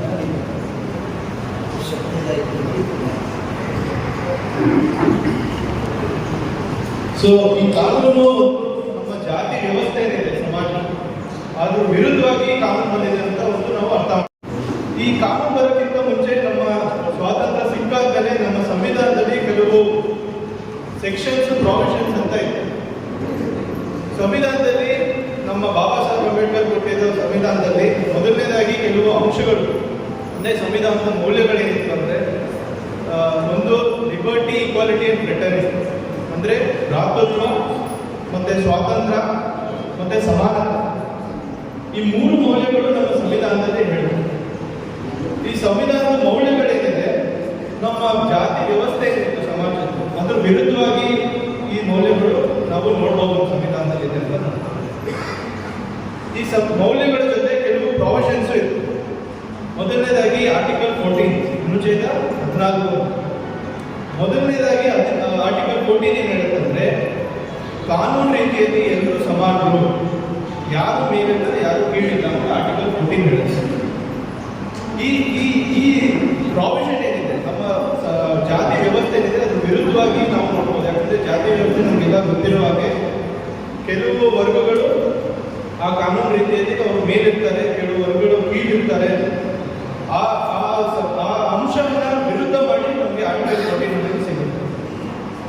ಆರ್ಟಿಕಲ್ 15 ಸಂವಿಧಾನದಲ್ಲಿ ಏನು ಹೇಳುತ್ತೆ ಅಂದರೆ ಯಾವುದೇ ನಮ್ಮ ಇಂಡಿಯನ್ ಸಿಟಿಸನ್ ಅಂದರೆ ಭಾರತ ಪ್ರಜೆಗೆ ಯಾವುದೇ ರೀತಿಯಾದ ಅವ್ರ ಮೇಲೆ ಜಾತಿಯಾಗಿರಲಿ, ಧರ್ಮದ ಆಧಾರದಾಗಿರಲಿ, ಇಲ್ಲಾಂದರೆ ಅವರ ಲಿಂಗ ಆಧಾರವಾಗಿರಲಿ ದೌರ್ಜನ್ಯಗಳಾಗ್ತಾ ಇದೆ, ಅದನ್ನೊಂದು ಪಟ್ಟಿ ಮಾಡಿ ಆ ಪಟ್ಟಿ ಆಧಾರದ ಮೇಲೆ ಅವ್ರಿಗೆ ಯಾವ ರೀತಿ ಶಿಕ್ಷೆ ಮಾಡಬೇಕು, ಸರ್ಕಾರಿ ಅಧಿಕಾರಿಗಳಿಗೆ ಯಾವ ರೀತಿ ಅವ್ರ ಮೇಲೆ ರೆಸ್ಪಾನ್ಸಿಬಿಲಿಟೀಸ್ ಇರಬೇಕು, ಅದ್ರ ಬಗ್ಗೆ ನಮಗೆ ಒಂದು ರೆಕಮೆಂಡೇಶನ್ ಮಾಡಿಕೊಡಿ ಅಂತ ಸರ್ಕಾರ ಅವ್ರಿಗೆ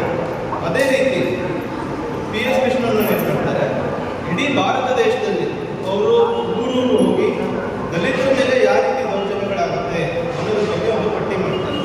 ನಾವು ಸುಮಾರು ಕೇಳಿರ್ಬೋದು, ಕಾನೂನು ಏನಿದೆ ಒಂದು AC ರೂಮಲ್ಲಿ ಕೂತ್ಕೊಂಡು ಮಾಡಿರ್ತಾರೆ, ಅದು ಜನರ ನಡುವೆ ಗೊತ್ತಿರಲ್ಲ ಯಾವ ರೀತಿ ಮಾಡ್ತಾರೆ ಅಂತ ನಾವು ಕೇಳಿರ್ತೀವಿ. ಆದರೆ ಅಟ್ರಾಸಿಟಿ ಕಾಯ್ದೆ ಮಾತ್ರ ಒಂದು ಹಳ್ಳಿಗೆ ಹೋಗಿ ದಲಿತರ ಜೊತೆ ಮಾತಾಡಿಸಿ ಅವ್ರಿಗೆ ಯಾವ ರೀತಿ ಎಕ್ಸ್ಪೀರಿಯನ್ಸ್ ಆಗುತ್ತೆ, ಜಾತಿ ದೌರ್ಜನ್ಯ ಯಾವ ರೀತಿ ಅವ್ರ ಮೇಲೆ ಆಗಿದೆ ಅನ್ನೋದ್ರ ಬಗ್ಗೆ ಅವ್ರ ಜೊತೆ ತಿಳ್ಕೊಂಡು ಮಾಡಿರುವಂಥ ಕಾಯ್ದೆ ಇದೆ. ಸೊ ಆ ಪಟ್ಟಿಯಲ್ಲಿ ನಾವು ನೋಡೋಕೆ ಹೋದರೆ ಸುಮಾರು 44 ರೀತಿಯಾದ ಜಾತಿ ದೌರ್ಜನ್ಯನ ನಾವು ನೋಡ್ಬೋದು.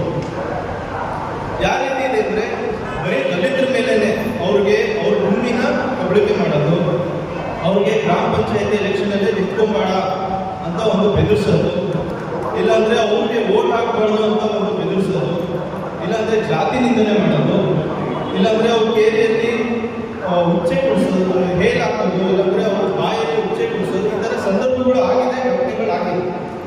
ಸೊ ಇದನ್ನ ತಡೆದಕ್ಕೋಸ್ಕರನೇ ಈ ಕಾಯ್ದೆ ಬಂದಿದೆ. ಸೊ ಒಂದು ರೀತಿ ಈ 44 ರೀತಿಯಾದ ಒಂದು ಅಟ್ರಾಸಿಟಿ ಆಯಿತು ಅಂತ ನಾವು ಹೇಳ್ಬೋದು. ಸೊ ಇದ್ರ ಜೊತೆಗೆ ನೆಕ್ಸ್ಟ್ ನಾವೇನು ಮಾಡ್ಬೋದು ಅಂದರೆ, ಈ ಕಾನೂನು ಏನು ಮಾಡುತ್ತೆ ಅಂದರೆ 3 ರೀತಿಯಾದ ಒಂದು ಅಂಶಗಳಿದೆ. ಒಂದು ಪ್ರಿವೆಂಟಿವ್, ಅಂದರೆ ಜಾತಿ ದೌರ್ಜನ್ಯ ಆಗಲೇಬಾರ್ದು ಅನ್ನೋ ರೀತಿ ಅಂಶಗಳು ಈ ಕಾನೂನಲ್ಲಿ ಇದೆ. ಇನ್ನೊಂದು ಬಂದು ಪ್ರಾಹಿಬಿಷನ್, ಅಂದರೆ ಈ ಏನಾದರೂ ಫ್ಯೂಚರಲ್ಲಿ ಆಗುತ್ತೆ ಅಂತ ಹೇಳಿದಾಗ ಸರ್ಕಾರ ಏನು ಮಾಡಬೇಕು, ಮತ್ತು ಗೌರ್ಮೆಂಟ್ ಅಥಾರಿಟೀಸ್ ಏನಿರ್ತಾರೆ, ಪೊಲೀಸ್ ಅಧಿಕಾರಿಗಳಾಗಿರಲಿ, ಇಲ್ಲಾಂದರೆ DC ಆಗಿರಲಿ, ಅವ್ರ ಕರ್ತವ್ಯಗಳಿದೆ, ಅದ್ರ ಬಗ್ಗೆಯೂ ಮಾತಾಡುತ್ತೆ. 3ನೇದಾಗಿ ಶಿಕ್ಷೆ ಪ್ರಮಾಣ. 60,000 ಜಾತಿಗಳು ಕೇಳಿದ್ರಾ? ನಮ್ಮ ದೇಶದಲ್ಲಿ 60,000 ಸಂಸ್ಕೃತಿಗಳಿವೆ. ಅದೆಲ್ಲ ಈಗ ನಾಶ ಆಗಿದೆ. ಆದರೆ ನಮ್ಮ ಈ ಪ್ರಪಂಚದಲ್ಲಿ ಸ್ವತಂತ್ರ ಮುಂಚೆನೂ ಕೂಡ ನಾವು ಶೋಷಣೆಗೊಳಗಾಗ್ತದೆ, ನಮ್ಮ ಮೇಲಿಂದ ದೌರ್ಜನ್ಯ ಆಗ್ತದೆ. ಹೌದಾ ಇಲ್ವಾ? SC ST ಮೇಲೆ ದೌರ್ಜನ್ಯ ಜಾಸ್ತಿ ಆಗೋದು. ಭೂಮಿ ನಮ್ಮ ಹತ್ರ ಕಿತ್ಕೊಳ್ಳೋದು, ನಮಗೆ ಜಾಸ್ತಿ ಭೂಮಿ ಇದ್ದಿದ್ದು.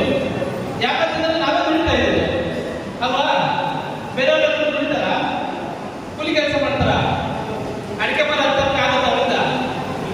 ಆಗತ್ತಾ? ಮಡಕೆ ಮಾಡಕ್ಕಾಗತ್ತಾ? ಆಗೋದಿಲ್ಲ. ಪಾತ್ರೆಗಳು ಆಗತ್ತಾ? ಎಲ್ಲ ಕೆಲಸ ಯಾರು ಮಾಡೋದು? ನಾವೇ ಮಾಡೋದು. ಕಸ ಮುಡ್ಸೋದು ನಾವೇ, ಅವ್ರ ಮನೆ ಡೈರೆಕ್ಟ್ ಕ್ಲೀನ್ ಮಾಡೋದು ನಾವೇ ಅಲ್ವಾ? ಅವ್ರ ಮನೇಲಿ ಕೂಲಿ ಕೆಲಸ ಮಾಡೋದು ನಾವೇ ಅಲ್ವಾ? ಅದಕ್ಕೋಸ್ಕರ ಕಾನೂನುಗಳಲ್ಲಿ ಯಾವ ಭಾಷೆಯಲ್ಲಿ ಇರುತ್ತೆ ಗೊತ್ತಾ? ಕಾನೂನುಗಳೆಲ್ಲ ಯಾವ ಭಾಷೆಯಲ್ಲಿ ಇರುತ್ತೆ ಹೇಳಿ, ಯಾರಾದ್ರೂ ಹೇಳಿದ್ರೆ ನನಗೆ ಅರ್ಥ ಆಗುತ್ತೆ. ಅಟ್ಲೀಸ್ಟ್ ಗೊತ್ತಿದೆ ಗೊತ್ತಿಲ್ಲ ಅಂತ ಅದ್ರ ಪ್ರಕಾರ ನಾನು ಮಾತಾಡೋಕೆ ಸ್ಟಾರ್ಟ್ ಮಾಡ್ತೀನಿ. ಕಾನೂನುಗಳೆಲ್ಲ ಯಾವ ಭಾಷೆಯಲ್ಲಿ ಇರುತ್ತೆ? ಇಂಗ್ಲೀಷಲ್ಲಿ ಮೀಸಲಿಟ್ಟಿರೋದು. ನಮ್ಗೆ ಅದು ಉತ್ತರ ಕೊಟ್ಬಿಟ್ರೆ ಎಲ್ಲರ ಮನೆ ಡೂಪ್ಲೆಕ್ಸ್ ಮನೆ ಸಿಗುತ್ತೆ. ಅಪ್ಪ ಮನೆ ಇದೆಯಲ್ಲ, ಇದಾವ ಮನೆಗಳು, ಅದ್ರ ಮನೆಗಳು ಸಿಗುತ್ತೆ. ಇದೆಯಾ ನಮ್ಮ ಮನೆ? ರೋಡ್ ಇದೆಯಾ ನಿಮಗೆ? ಕರೆಂಟ್ ಇದೆಯಾ? ಕುಡಿಯೋದು ಸಿಗ್ತಾ ಇದೆಯಾ? ಮಕ್ಕಳ ಮನೆ ಇದೆ, ಹೋಗಿದ್ವಿ ಬೆಟ್ಟದಲ್ಲಿ, ರೋಡ್ ಇಲ್ಲ, ಕರೆಂಟ್ ಇಲ್ಲ. ಸ್ಕೂಲ್ ಮಕ್ಕಳು ಬೆಳಗ್ಗೆ ಹೋದ್ರೆ ಸಾಯಂಕಾಲ 3 ಗಂಟೆಗೆ ಮನೆ ಸೇರ್ಕೋಬೇಕು. ಮತ್ತೆ ಏನಂತಂದ್ರೆ 1000 ರೂಪಾಯಿ ಕೊಟ್ಟರೆ ಮತ್ತೆ ನಾವು ಯಾವ ಇದ್ರಲ್ಲಿ ಹೋಗ್ಬೇಕಾಗುತ್ತೆ. 1000 ರೂಪಾಯಿ ನಮ್ಮನ್ನಲ್ಲಿ ಕರ್ಕೊಂಡು ಬಂದಿದ್ದಕ್ಕೆ ಅವ್ರಿಗೆ 1000 ರೂಪಾಯಿ ಕೊಟ್ಟಿದ್ದಾಯ್ತು ಅವ್ರ ನೈಟು. ಯಾಕೆ ನಮ್ಗೆ ಭೂಮಿ ಇಲ್ಲ, ಯಾಕೆ ನಮ್ಗೆ ರಸ್ತೆ ಇಲ್ಲ, ಯಾಕೆ ನಮ್ಗೆ ಕರೆಂಟ್ ಇಲ್ಲ ಅಂತ ನಾವು ಯಾವತ್ತೂ ಆಲೋಚನೆ ಮಾಡೋದಿಲ್ಲ. ಯಾಕಂತಂದ್ರೆ ನಾವು ಹೇಳೋದು ಜನ ತಿಳ್ಕೊಳ್ಳೋದಿಲ್ಲ. ನಾವು ಬೆಂಗಳೂರಿನಿಂದ ನಾನು ಮಾಡ್ಬಿಟ್ಟು ಬೆಂಗಳೂರು ಇಲ್ಲಿಗೆ ಅಲ್ಲಿಂದ ಬಂದಿದ್ದೀವಿ ಅಂತಂದ್ರೆ ಸ್ವಲ್ಪ ಟೈಮ್ ಕುತ್ಕೋಬೇಕು, ಮಾತಾಡಿದ್ರೆ ಕೇಳಿಸ್ಕೋಬೇಕು. ನಮ್ಗೆ ಅರ್ಥ ಆಗ್ಬೇಕಲ್ಲ ಅಂತಂದ್ರೆ ನಮ್ಮ ಜನರಿಗೋಸ್ಕರ ಏನು ಹೇಳಕ್ ಬಂದಿದ್ದಾರೆ ಅವತ್ತ ಕೇಳಿಸ್ಕೊಳ್ಳೋದಂತಂದ್ರೆ ಇರೋದೇ ಇಲ್ಲ. ನಾವು ಅರ್ಥ ಮಾಡ್ಕೋಬೇಕಂದ್ರೆ ಈ ಕಾನೂನು ಇದೆಯಲ್ಲ, ಈ ಕಾನೂನು ನಮಗೆ ಮಾತ್ರ ಇರೋದು, ನಮ್ಮ ಜಾತಿಯವ್ರಿಗೆ. ಬೇರೆ ಯಾವ ಜಾತಿಯವ್ರಿಗೆ ಈಗ ಕಾನೂನು ಸ್ಪೆಷಲ್ ಆಗಿ, ಯಾಕಂತಂದ್ರೆ ನಮ್ಮ ಮೇಲೆ ದೌರ್ಜನ್ಯ ಜಾಸ್ತಿ ಆಗೋದು. ಅದಕ್ಕೋಸ್ಕರ ನಮಗೋಸ್ಕರ ಕಾನೂನು ಬಂದಿರೋದು 1999ರಲ್ಲಿ ಅದನ್ನ ಇಂಪ್ಲಿಮೆಂಟ್ ಮಾಡಿ ಅಂತ ಹೇಳ್ಕೊಟ್ರು ಕೇಂದ್ರ ಸರ್ಕಾರದವರು. ಕಾನೂನು ಬಂದ ಮೇಲೆ ಆ ಕಾನೂನು ಇದೆ ಅಂತ ಎಷ್ಟು ಜನ ಗೊತ್ತಿದೆ? ಯಾರಿಗೂ ಗೊತ್ತಿಲ್ಲ. ನಮಗೋಸ್ಕರ ನಮ್ಮನ್ನ ರಕ್ಷಣೆ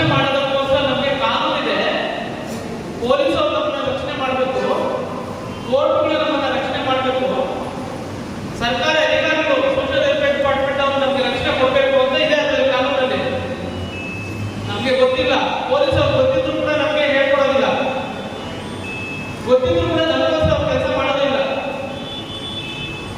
ಎಷ್ಟು ಜನಕ್ಕೆ ಯಾರು ನನ್ನ ಮೇಲೆ ಜಾತಿ ದೌರ್ಜನ್ಯ ಅಂತ ಹೇಳಿದ್ರು, ನಮ್ಮ ಸ್ನೇಹಿತರು ಹೇಳ್ತಿದ್ರು ಜಾತಿ ದೌರ್ಜನ್ಯಗಳು 40 ನಾವು ಸೀದಾ ಏನ್ ಮಾಡ್ಬೇಕು ಹೇಳಿ, ಪೊಲೀಸ್ ಸ್ಟೇಷನ್ಗೆ ಹೋಗ್ಬೇಕು. ಸೀದಾ ಪೊಲೀಸ್ ಸ್ಟೇಷನ್ ಹತ್ರ ಹೋಗಿ ಒಂದು ವೈಟ್ ಪೇಪರ್ ಬರೆದುಕೊಂಡು ಈ ತರ ಘಟನೆ ಆಯ್ತು, ಈ ತರ ವ್ಯಕ್ತಿ ನನ್ನ ಹೊಡೆದ್ರು, ಕತ್ತಿಯಿಂದ ಚುಚ್ಚಿದ್ರು, ಕೋತರು ಬಂದು ಹೊಡೆದ್ರು ಅಂತ ಹೇಳಿ ಬರೆದು ದೂರು ಕೊಟ್ಟರು ಕೂಡ FIR ಮಾಡಿ FIR ಕಾಪಿ ನಮ್ಮ ಕೈ ಕೊಡಬೇಕು.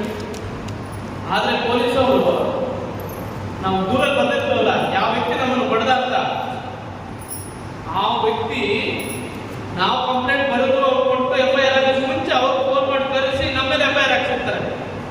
ಮೇಬಿ ಅದು ಅನುಭವ ಆಗಿರುತ್ತೆ ಕೆಲವರಿಗೆ. ಆ ಥರ ಟೈಮಲ್ಲಿ ಏನು ಮಾಡ್ತೀವಿ ಅಂದ್ರೆ ನಾವು ಎದ್ಬಿಡ್ತೀವಿ, ಅಯ್ಯೋ ನಮಗಿಂತ ಜಾಸ್ತಿ ಮುಂಚೆ ಬಂದು FIR ಮಾಡಿಸ್ಕೊಂಡು ಅಂತ. ಅದಕ್ಕೆ ನಾವು ಏನು ಮಾಡ್ಬೇಕಂದ್ರೆ ನಮ್ಮ ಮಕ್ಕಳನ್ನ ಶಿಕ್ಷಣಕ್ಕೆ ಜಾಸ್ತಿ ಒತ್ತು ಕೊಡಬೇಕು. ನಮ್ಮ ಸಮುದಾಯದವರು ಇನ್ಸ್ಪೆಕ್ಟರ್ ಆಗಬೇಕು, ನಮ್ಮ ಸಮುದಾಯದವರು ಕೋರ್ಟಲ್ಲಿ ಜಡ್ಜ್ ಆಗಬೇಕು, ನಮ್ಮ ಸಮುದಾಯದವರು ಸೋಷಿಯಲ್ ವೆಲ್ಫೇರ್ ಡಿಪಾರ್ಟ್ಮೆಂಟ್ ಅಲ್ಲಿ DD ಆಗಬೇಕು, ಡೆಪ್ಯೂಟಿ ಡೈರೆಕ್ಟರ್. ಅದಕ್ಕೆ ನಮಗೆ ಶಿಕ್ಷಣ ಕೊಡಬೇಕಂತ ಹೇಳಿ ಅಂಬೇಡ್ಕರ್ ಹೇಳಿದ್ರು. ಅದಕ್ಕೆ ಶಿಕ್ಷಣ ಸಂಘಟನೆ ಹೋರಾಟ ಅಂತ ಹೇಳಿದ್ರು. ನಮ್ಮ ಹಕ್ಕನ್ನು ಪಡ್ಕೋಬೇಕಾದ್ರೆ ಇವರು ಕೂಡ ನಾವು ತಲೆ ಎತ್ಕೊಳ್ಬೇಕು ಅಂತ. ನಾವು ಅದು ಯಾವ್ದು ಇಟ್ಕೊಳ್ಳೋದಿಲ್ಲ, ಕೂಲಿ ಮಾತ್ರ ಇಟ್ಕೊಳ್ತೀವಿ ಅಷ್ಟೇ. ಎರಡನೇ ವಿಚಾರ ಏನ್ ಮಾಡ್ಬೇಕಂದ್ರೆ, ಘಟನೆ ಆದಾಗ ಘಟನೆ ಸಂಬಂಧಪಟ್ಟಾಗೆ ಸಾರಾಂಶ ಏನಿರ್ಬೇಕು ಅಂತಂದ್ರೆ, ನಮ್ಮ ಜಾತಿ ಯಾವ ಹೆಸರಿಟ್ಟು ಬರೋದು ಬೈದು ಆ ಪದನ ನಾವು ಎಕ್ಸಾಕ್ಟ್ ಆಗಿ ಹಂಗೇ ಬರಿಬೇಕು. ನಾವು ಬರೆಯೋದಿಲ್ಲ ಯಾಕಂತಂದ್ರೆ ನಮ್ಮ ತಾಯಿಗೆ ಕೆಟ್ಟದಾಗ ಕೊಟ್ಟಿರ್ತೀವಿ, ಬೈದಿರ್ತಾನೆ. ನಾವು ಆ ಪದನ ಪೇಪರಲ್ಲಿ ಬರೆಯಕ್ಕೆ ಹಿಂದಿರ್ತೀವಿ. ಅದನ್ನ ಬರೆದ್ರೆ ಮಾತ್ರ ನಮ್ಗೆ ಉಳಿಗಲ್ಲ. ಬರ್ದಿಲ್ಲ ಅಂತಂದ್ರೆ ನಮ್ ಕೇಸ್ ಕೋರ್ಟಲ್ಲಿ ಇರೋದಿಲ್ಲ, ಪೊಲೀಸರು ನಮ್ದು ಜಾತಿ ದೌರ್ಜನ್ಯ ಬರೆಯೋದೇ ಇಲ್ಲ. ಅದಕ್ಕೆ ನಾವೇನ್ ಮಾಡ್ಬೇಕಂದ್ರೆ, ಏನು ಪದ ಪೊಲೀಸರ ಹಾಸ್ಪಿಟಲ್ ಕಳಿಸ್ತಾರೆ. ಸಪೋಸ್ ಸಾಯಿಸ್ಬಿಟ್ಟಿರ್ತಾರೆ ನಮ್ಮ ಜಾತಿಯವ್ರನ್ನ, ಮೇನ್ ಜಾತಿಯವ್ರು. ಆ ಟೈಮಲ್ಲಿ ನೀವು ಹಾಸ್ಪಿಟಲ್ಗೆ ಹೋದ್ರೆ ಡಾಕ್ಟರ್ ಹೇಳ್ತಾರೆ MNC ಆಗಿದೆ, ಡೈರೆಕ್ಟ್ ಆಗಿ ಪೊಲೀಸರು ಫೋನ್ ಮಾಡಿ ಹೇಳ್ತಾರೆ, ನೀವು ಪೊಲೀಸರು ಬಂದಿದ್ರೆ ಘಟನೆ ಆಗಿದೆ ಒಂದು ವರದಿ ತಗೊಳ್ಳಿ ಅಂತ. ಪೊಲೀಸರು ಅಲ್ಲಿಗೆ ಬರ್ತಾರೆ, ಅವಾಗ ಈ ಸ್ಟೇಟ್ಮೆಂಟ್ ಅಲ್ಲಿ ಕೊಡ್ಬೋದು. ಅದೇ ಸಣ್ಣ ಪುಟ್ಟ ಜಗಳ ಆಗಿ, ಸಣ್ಣ ಪುಟ್ಟ ಗಾಯ ಆಗಿ, ರಕ್ತ ಬರುವಂತ ಸಂದರ್ಭದಲ್ಲಿ ಡೈರೆಕ್ಟ್ ಆಗಿ ಸ್ಟೇಷನ್ಗೆ ಹೋಗಿ ಸ್ಟೇಷನಲ್ಲಿ ಡೈರಿಯಲ್ಲಿ ಬರ್ಸ್ಬಿಟ್ರೆ ಒಂದು ವಾರ ಬಿಟ್ಕೊಂಡು ಬಂದು ಕಂಪ್ಲೇಂಟ್ ಕೊಟ್ಟರು ಕೂಡ ನಡೆಯುತ್ತೆ.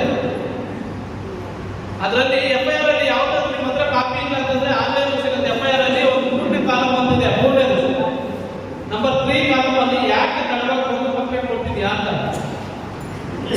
ನಾವು ಅದ್ರಲ್ಲಿ ಏನ್ ಮಾಡ್ತೀವಿ ಅಂತಂದ್ರೆ, ನೋಡಿ ಸ್ವಾಮಿ ನಮ್ಗೆ ಅಷ್ಟು ತಿಳುವಳಿಕೆ ಇಲ್ಲ, ನಮ್ಮ ಯಾರ ಸಂಘಟನೆ ಅವ್ರಿಗೆ ಕೇಳ್ಕೊಂಡು ಬಂದು ನಾವು ಇವತ್ತು ತಡವಾಗಿ ಕೊಡ್ತಾ ಇದೀವಿ, ಇಲ್ಲ ನಮಗೆ ಕಂಪ್ಲೇಂಟ್ ಕೊಡೋಷ್ಟು ಶಕ್ತಿ ಇದಿಲ್ಲ, ನಾವು ಬೇರೆಯವ್ರನ್ನ ಕೇಳ್ಕೊಂಡು ಬಂದು ಕೊಡ್ತಾ ಇದೀವಿ ಅಂತ ಬರೆದ್ರೆ, ನಾವು ದೂರು ಕೊಟ್ಟ ಮೇಲೆ 100 ರೂಪಾಯಿ ಇದ್ರೆ 50 ರೂಪಾಯಿ ಅಲ್ಲಿಗೆ ಮುಗಿದೋಯ್ತು ಅಂತ, ಸತ್ತೋಯ್ತು ಅಂತ FIR.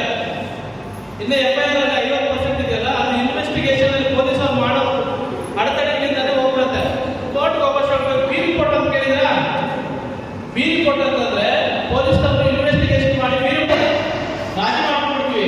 ಅವ್ರ ಉದ್ದೇಶ ಏನಂತಂದ್ರೆ ರಾಜಿ ಮಾಡಿಸೋದಕ್ಕೋಸ್ಕರನೇ ನಮಗೆ ಕೋರ್ಟ್ ಕೇಸ್ ಹಾಕ್ಸ್ತಾರೆ, ಏನೋ ಅವಶ್ಯಕತೆ ಇಲ್ಲ. ಎರಡನೇ ವಿಚಾರ ಏನಂತಂದ್ರೆ, FIR ಕಾಪಿನ ನಾವು ಯಾವತ್ತೂ ಕೂಡ ನಮಗೆ ಮಾಡಿದ ತಕ್ಷಣ ಉಚಿತವಾಗಿ ಕೊಡಬೇಕು ಅಂತ ಕಾನೂನು ಹೇಳುತ್ತೆ. ಆದ್ರೆ ಯಾರು ಕೂಡ ಇವತ್ತಿಗೆ 99% FIR ಕಾಪಿನ ನಮಗೆ ಕೈ ಸಿಗುತ್ತೆ. ಕೇಳಿದ್ರೆ ಹೋಗ್ಬಿಟ್ಟು ಕೋರ್ಟಲ್ಲಿ ಲಾಯರ್ ಇಟ್ಕೊಂಡು ತಗೊಳ್ಳಿ ಅಂತ ಹೇಳಿ. ನಮ್ಮ ಜನಕ್ಕೆ ಗೊತ್ತಿಲ್ಲ, ಕಾನೂನಿದೆ, ಕಾನೂನಲ್ಲಿ ಸ್ಪಷ್ಟವಾಗಿ ಹೇಳುತ್ತೆ FIR ಆಗಿದ ತಕ್ಷಣ ನಮಗೆ ಉಚಿತವಾಗಿ ಕಾಪಿ ಕೊಡಬೇಕು ಅಂತ. ನಾವು ಕೇಳೋದಿಲ್ಲ, ಅಧಿಕಾರಿಗಳಿಗೆ ಗೊತ್ತಿದ್ದು ಕೂಡ ನಮಗೆ ಹೇಳೋದು ಇಲ್ಲ. ಅದಕ್ಕೋಸ್ಕರ ನಿಮಗೆ ಆ ಪುಟ್ನ ಕೈ ಕೊಟ್ಟಿರುತ್ತೆ. ಫಸ್ಟ್ ಪ್ರಶ್ನೆ. ಸೆಕೆಂಡ್ ಪ್ರಶ್ನೆ ಏನಂತಂದ್ರೆ, ಒಂದ್ಸಾರಿ FIR ಆಯ್ತಾ 2 ತಿಂಗಳಲ್ಲಿ ಇನ್ವೆಸ್ಟಿಗೇಷನ್ ಮಾಡಿ ಮುಗಿಸ್ಬೇಕು. ಆ ಕಾನೂನು ಪ್ರಕಾರ 2 ತಿಂಗಳಲ್ಲಿ, ಬೇರೆ ಕಾನೂನು ಇದೆಯಲ್ಲ IPC ಅಂತಿತ್ತು, first IPC, CRPC, CPC, evidence act ಅಂತ, ಅದು ಬ್ರಿಟಿಷ್ ಕಾಲದ ಕಾನೂನುಗಳು ಅಂತ ಹೇಳ್ತಾರೆ.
ಬನ್ನಿ ಅಂತ ಸ್ಪಷ್ಟವಾಗಿ ಹೇಳ್ತಾರೆ. ಸಾಕ್ಷಿಗಳು ಇನ್ವೆಸ್ಟಿಗೇಷನ್ ಟೈಮಲ್ಲಿ ಮಾಜರ್ ವಿಟ್ನೆಸ್ಗಳು, ಇನ್ಕ್ವೆಸ್ಟ್ ಮಾಜರ್ ವಿಟ್ನೆಸ್ಗಳು, ಮೆಟೀರಿಯಲ್ ಮಾಜರ್ ವಿಟ್ನೆಸ್ಗಳು ಇವನ್ನೆಲ್ಲ ಏನು ಅಂದ್ರೆ ಮೇಲ್ಜಾತಿಯವ್ರನ್ನ ಕರ್ಕೊಂಡು ಬನ್ನಿ ಅಂತ ಹೇಳ್ತಾರೆ.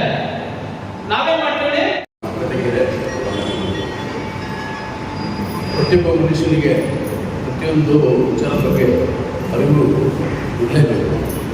ಅದೇ ರೀತಿ ಪ್ರತಿಯೊಬ್ಬ ನಮ್ಮ ಏನು ದಲಿತ ವರ್ಗದವರಿಗೆ ಸಹ ಅವರಿಗೆ ಕಾನೂನು ಅರಿವಿರಬೇಕು.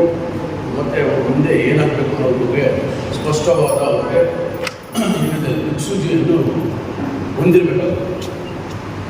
ಈಗ ನಮ್ಮಲ್ಲಿ ಸಂವಿಧಾನದಲ್ಲಿ ನಮಗೆ ವಿಶೇಷವಾದ ಒಂದು ಅನುಚೋದನೆ 17ರಲ್ಲಿ ನಮಗೆ ಕೊಟ್ಟಿದೆ.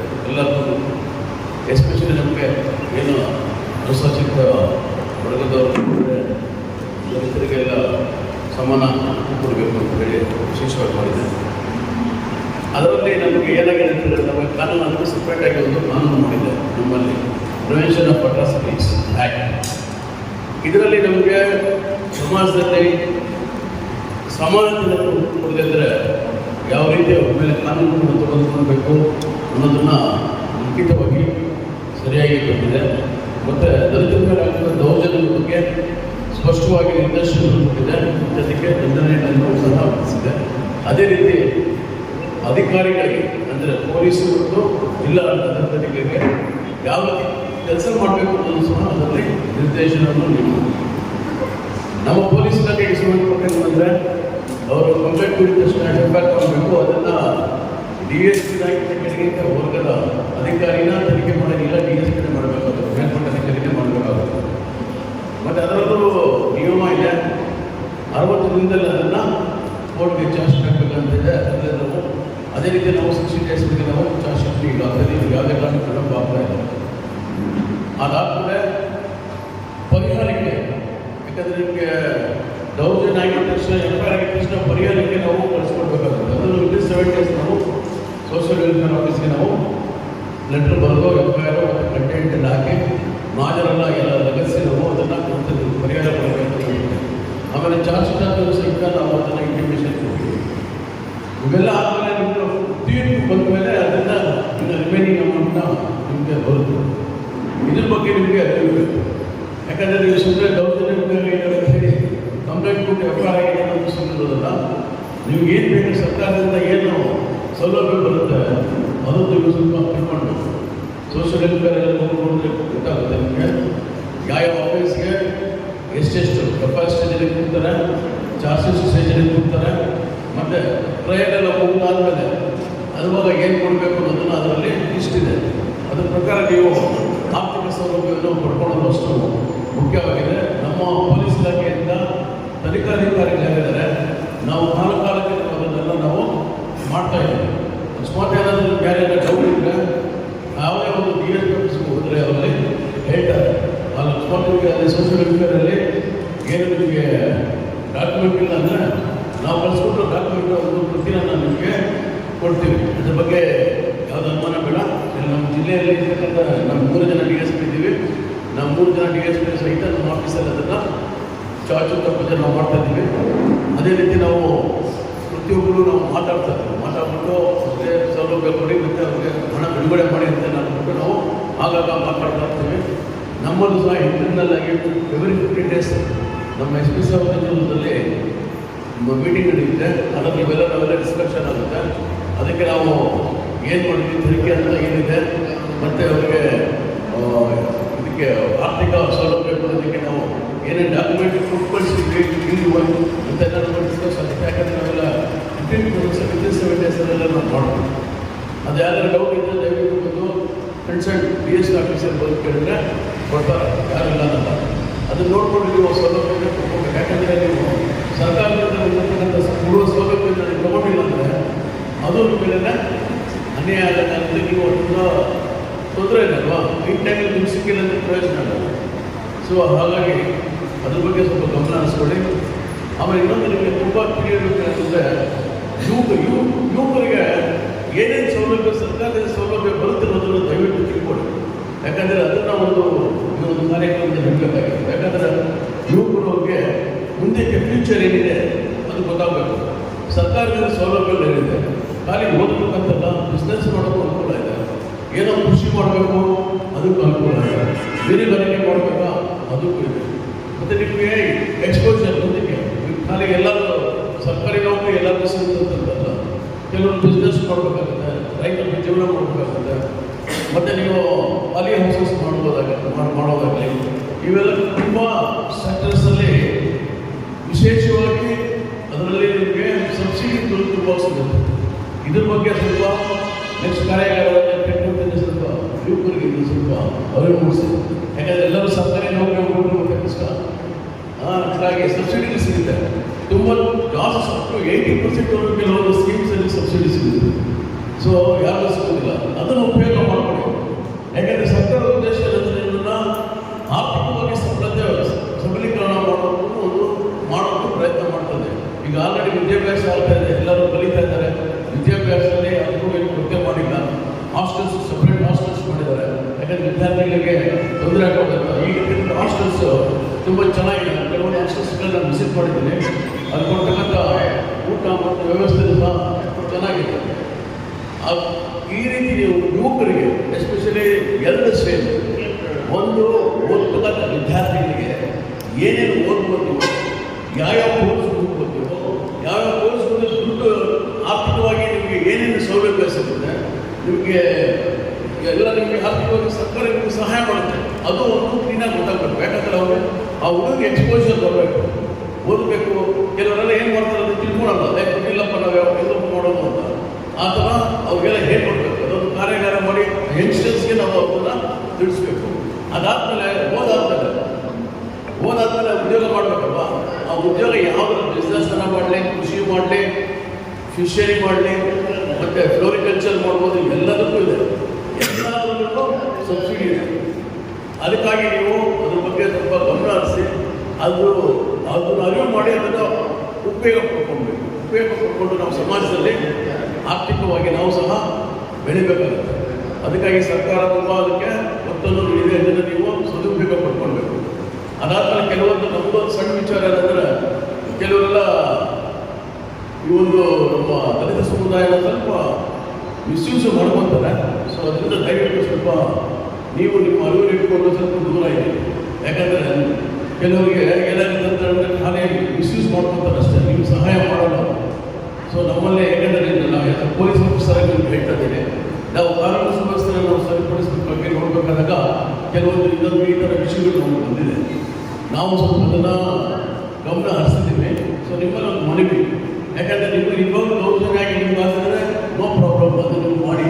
ಬಟ್ ಯಾರೋ ಒಬ್ಬರು ಏನೋ ಮಾಡಿ ಬೇರೆ ದುರುದ್ದೇಶದಿಂದ ಮಾಡಬಾರ್ದು. ಯಾಕಂದರೆ ಸರ್ಕಾರ ಮಾಡಿರೋ ಉದ್ದೇಶ ಸದುದ್ದೇಶದಿಂದ ಒಂದು ಕಾಯ್ದೆ ಕಾನೂನು ಎಲ್ಲ ಮಾಡಿದ್ರು. ಅದನ್ನು ಬೇರೆಯವರು ಅದನ್ನು ನಿಮ್ಮ ಮುಖಾಂತರ ಅದನ್ನು ಉಪಯೋಗ ಮಾಡ್ಕೊಳ್ಬಾರ್ದು. ನಿಮ್ಮನ್ನು ಬಳಸ್ಕೊಳ್ಳೋಕ್ಕೆ ಅವ್ರಿಗೆ ಅವಕಾಶವನ್ನು ದಯವಿಟ್ಟು ಮಾಡ್ಕೊಳ್ಬೇಡಿ. ಮುಂದಿನ ದಿನಗಳಲ್ಲಿ ನೀವೆಲ್ಲ ನಾನು ಈ ಹಂತವಾಗಿ ಸರ್ಕಾರದಿಂದ ಬರ್ತಕ್ಕಂಥ ಪ್ರತಿಯೊಂದು ಸೌಲಭ್ಯವನ್ನು ಪ್ರತಿಯೊಬ್ಬರು ಪಡೆದು ಸಮಾಜದಲ್ಲಿ ಆರ್ಥಿಕವಾಗಿ ಮತ್ತು ಸಾಮಾಜಿಕವಾಗಿ ಉನ್ನತ ಮಟ್ಟಕ್ಕೆ ಬೆಳೀಲಿ ಅಂತ ನನ್ನ ಎರಡು ಮಾತನ್ನು ಮುಗಿಸ್ತಾ ಇದ್ದೇನೆ. ಧನ್ಯವಾದಗಳು. ಹೇಳುವಂಥ ಈ ಸಜೆಷನ್ ಇದೆ, ಸಲಹೆ ಇದೆ, ನಾವು ಸ್ವೀಕರಿಸ್ತೀವಿ. DSP ಸಾಹೇಬರ ನೇತೃತ್ವದಲ್ಲಿ ನಾವು ಕೂಡ ಒಟ್ಟೊಟ್ಟಿಗೆ ಸೇರಿ ಎಷ್ಟು SC ಕಾನೂನುಗಳಿದೆಯೋ ಅದೆಲ್ಲ ಕೂಡ ಒಂದು ಸ್ವಯಂ ಉದ್ಯೋಗ ಮತ್ತು ಸ್ವಂತಿಕೆ ಬರುವಂಥ ಸಾಮರ್ಥ್ಯವನ್ನು, ಆರ್ಥಿಕ ಸಾಮರ್ಥ್ಯವನ್ನು ಬರುವಂಥ ಒಂದು ಕಾರ್ಯಾಗಾರವನ್ನು ರೂಪಿಸ್ತೀವಿ ಅಂತೇಳಿ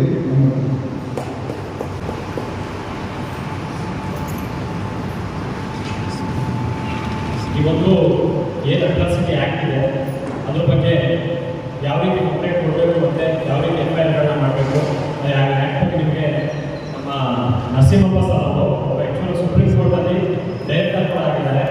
ಸೊ ಅದೇ ರೀತಿ ನಮ್ಮ ಬಸವಪ್ರಸಾದ್ ಕುಲಗ ಸರ್ ಅವರು ಹೈಕೋರ್ಟ್ ಕೊಟ್ಟಿದ್ದು.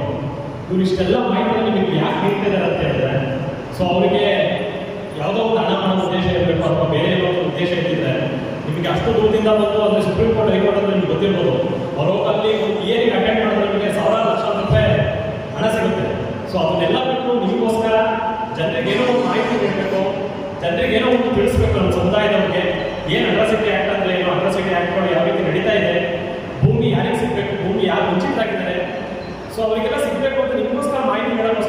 ರಾಜಕಾರಣದಿಂದ ಬಂದಿದ್ದಾರೆ. ಸೊ ಅವ್ರು ಸುಮ್ಮನೆ ಬಂದಿಲ್ಲ. ಇವೆಲ್ಲ ಈ ಒಂದು ಏನು ಅವ್ರು ಹೇಳ್ತಾರೆ ಮಾಹಿತಿಗಳನ್ನ ದಯಮಾಡಿ ತಮ್ಮ ಒಂದು ಜೀವನದಲ್ಲಿ ಅಳವಡಿಸ್ಕೊಳ್ಳಿ. ನಿಮಗೆ ಗೊತ್ತಿಲ್ಲ ಅಂದ್ರೆ ಈ ಮಾತ್ರ ಕೇಳಿ, ಯಾಕಂದ್ರೆ ಶಾಲೆ ಹೋಗ್ತಾರೆ, ಅಟ್ರಾಸಿಟಿ ಆಗ್ತದೆ, ಪಿಡಿಸಿಎಲ್ ಆಗ್ತದೆ, ನಾವು ಬುಕ್ಗಳನ್ನ ಓದಿ ಮಾಹಿತಿಯನ್ನು ತಿಳ್ಕೊಳ್ಳಿ ಅಂತ ನಾನು ಕೇಳ್ಕೊಳ್ತೇನೆ. ನಾನು ಕೂಡ ಈಗ ಚಿಕ್ಕಮಗಳೂರು ನ್ಯಾಯಾಲಯದಲ್ಲಿ ವಕೀಲರಾಗಿ ನಾನು ಕಾರ್ಯನಿರ್ವಹಿಸ್ತಾ ಇದ್ದೇನೆ.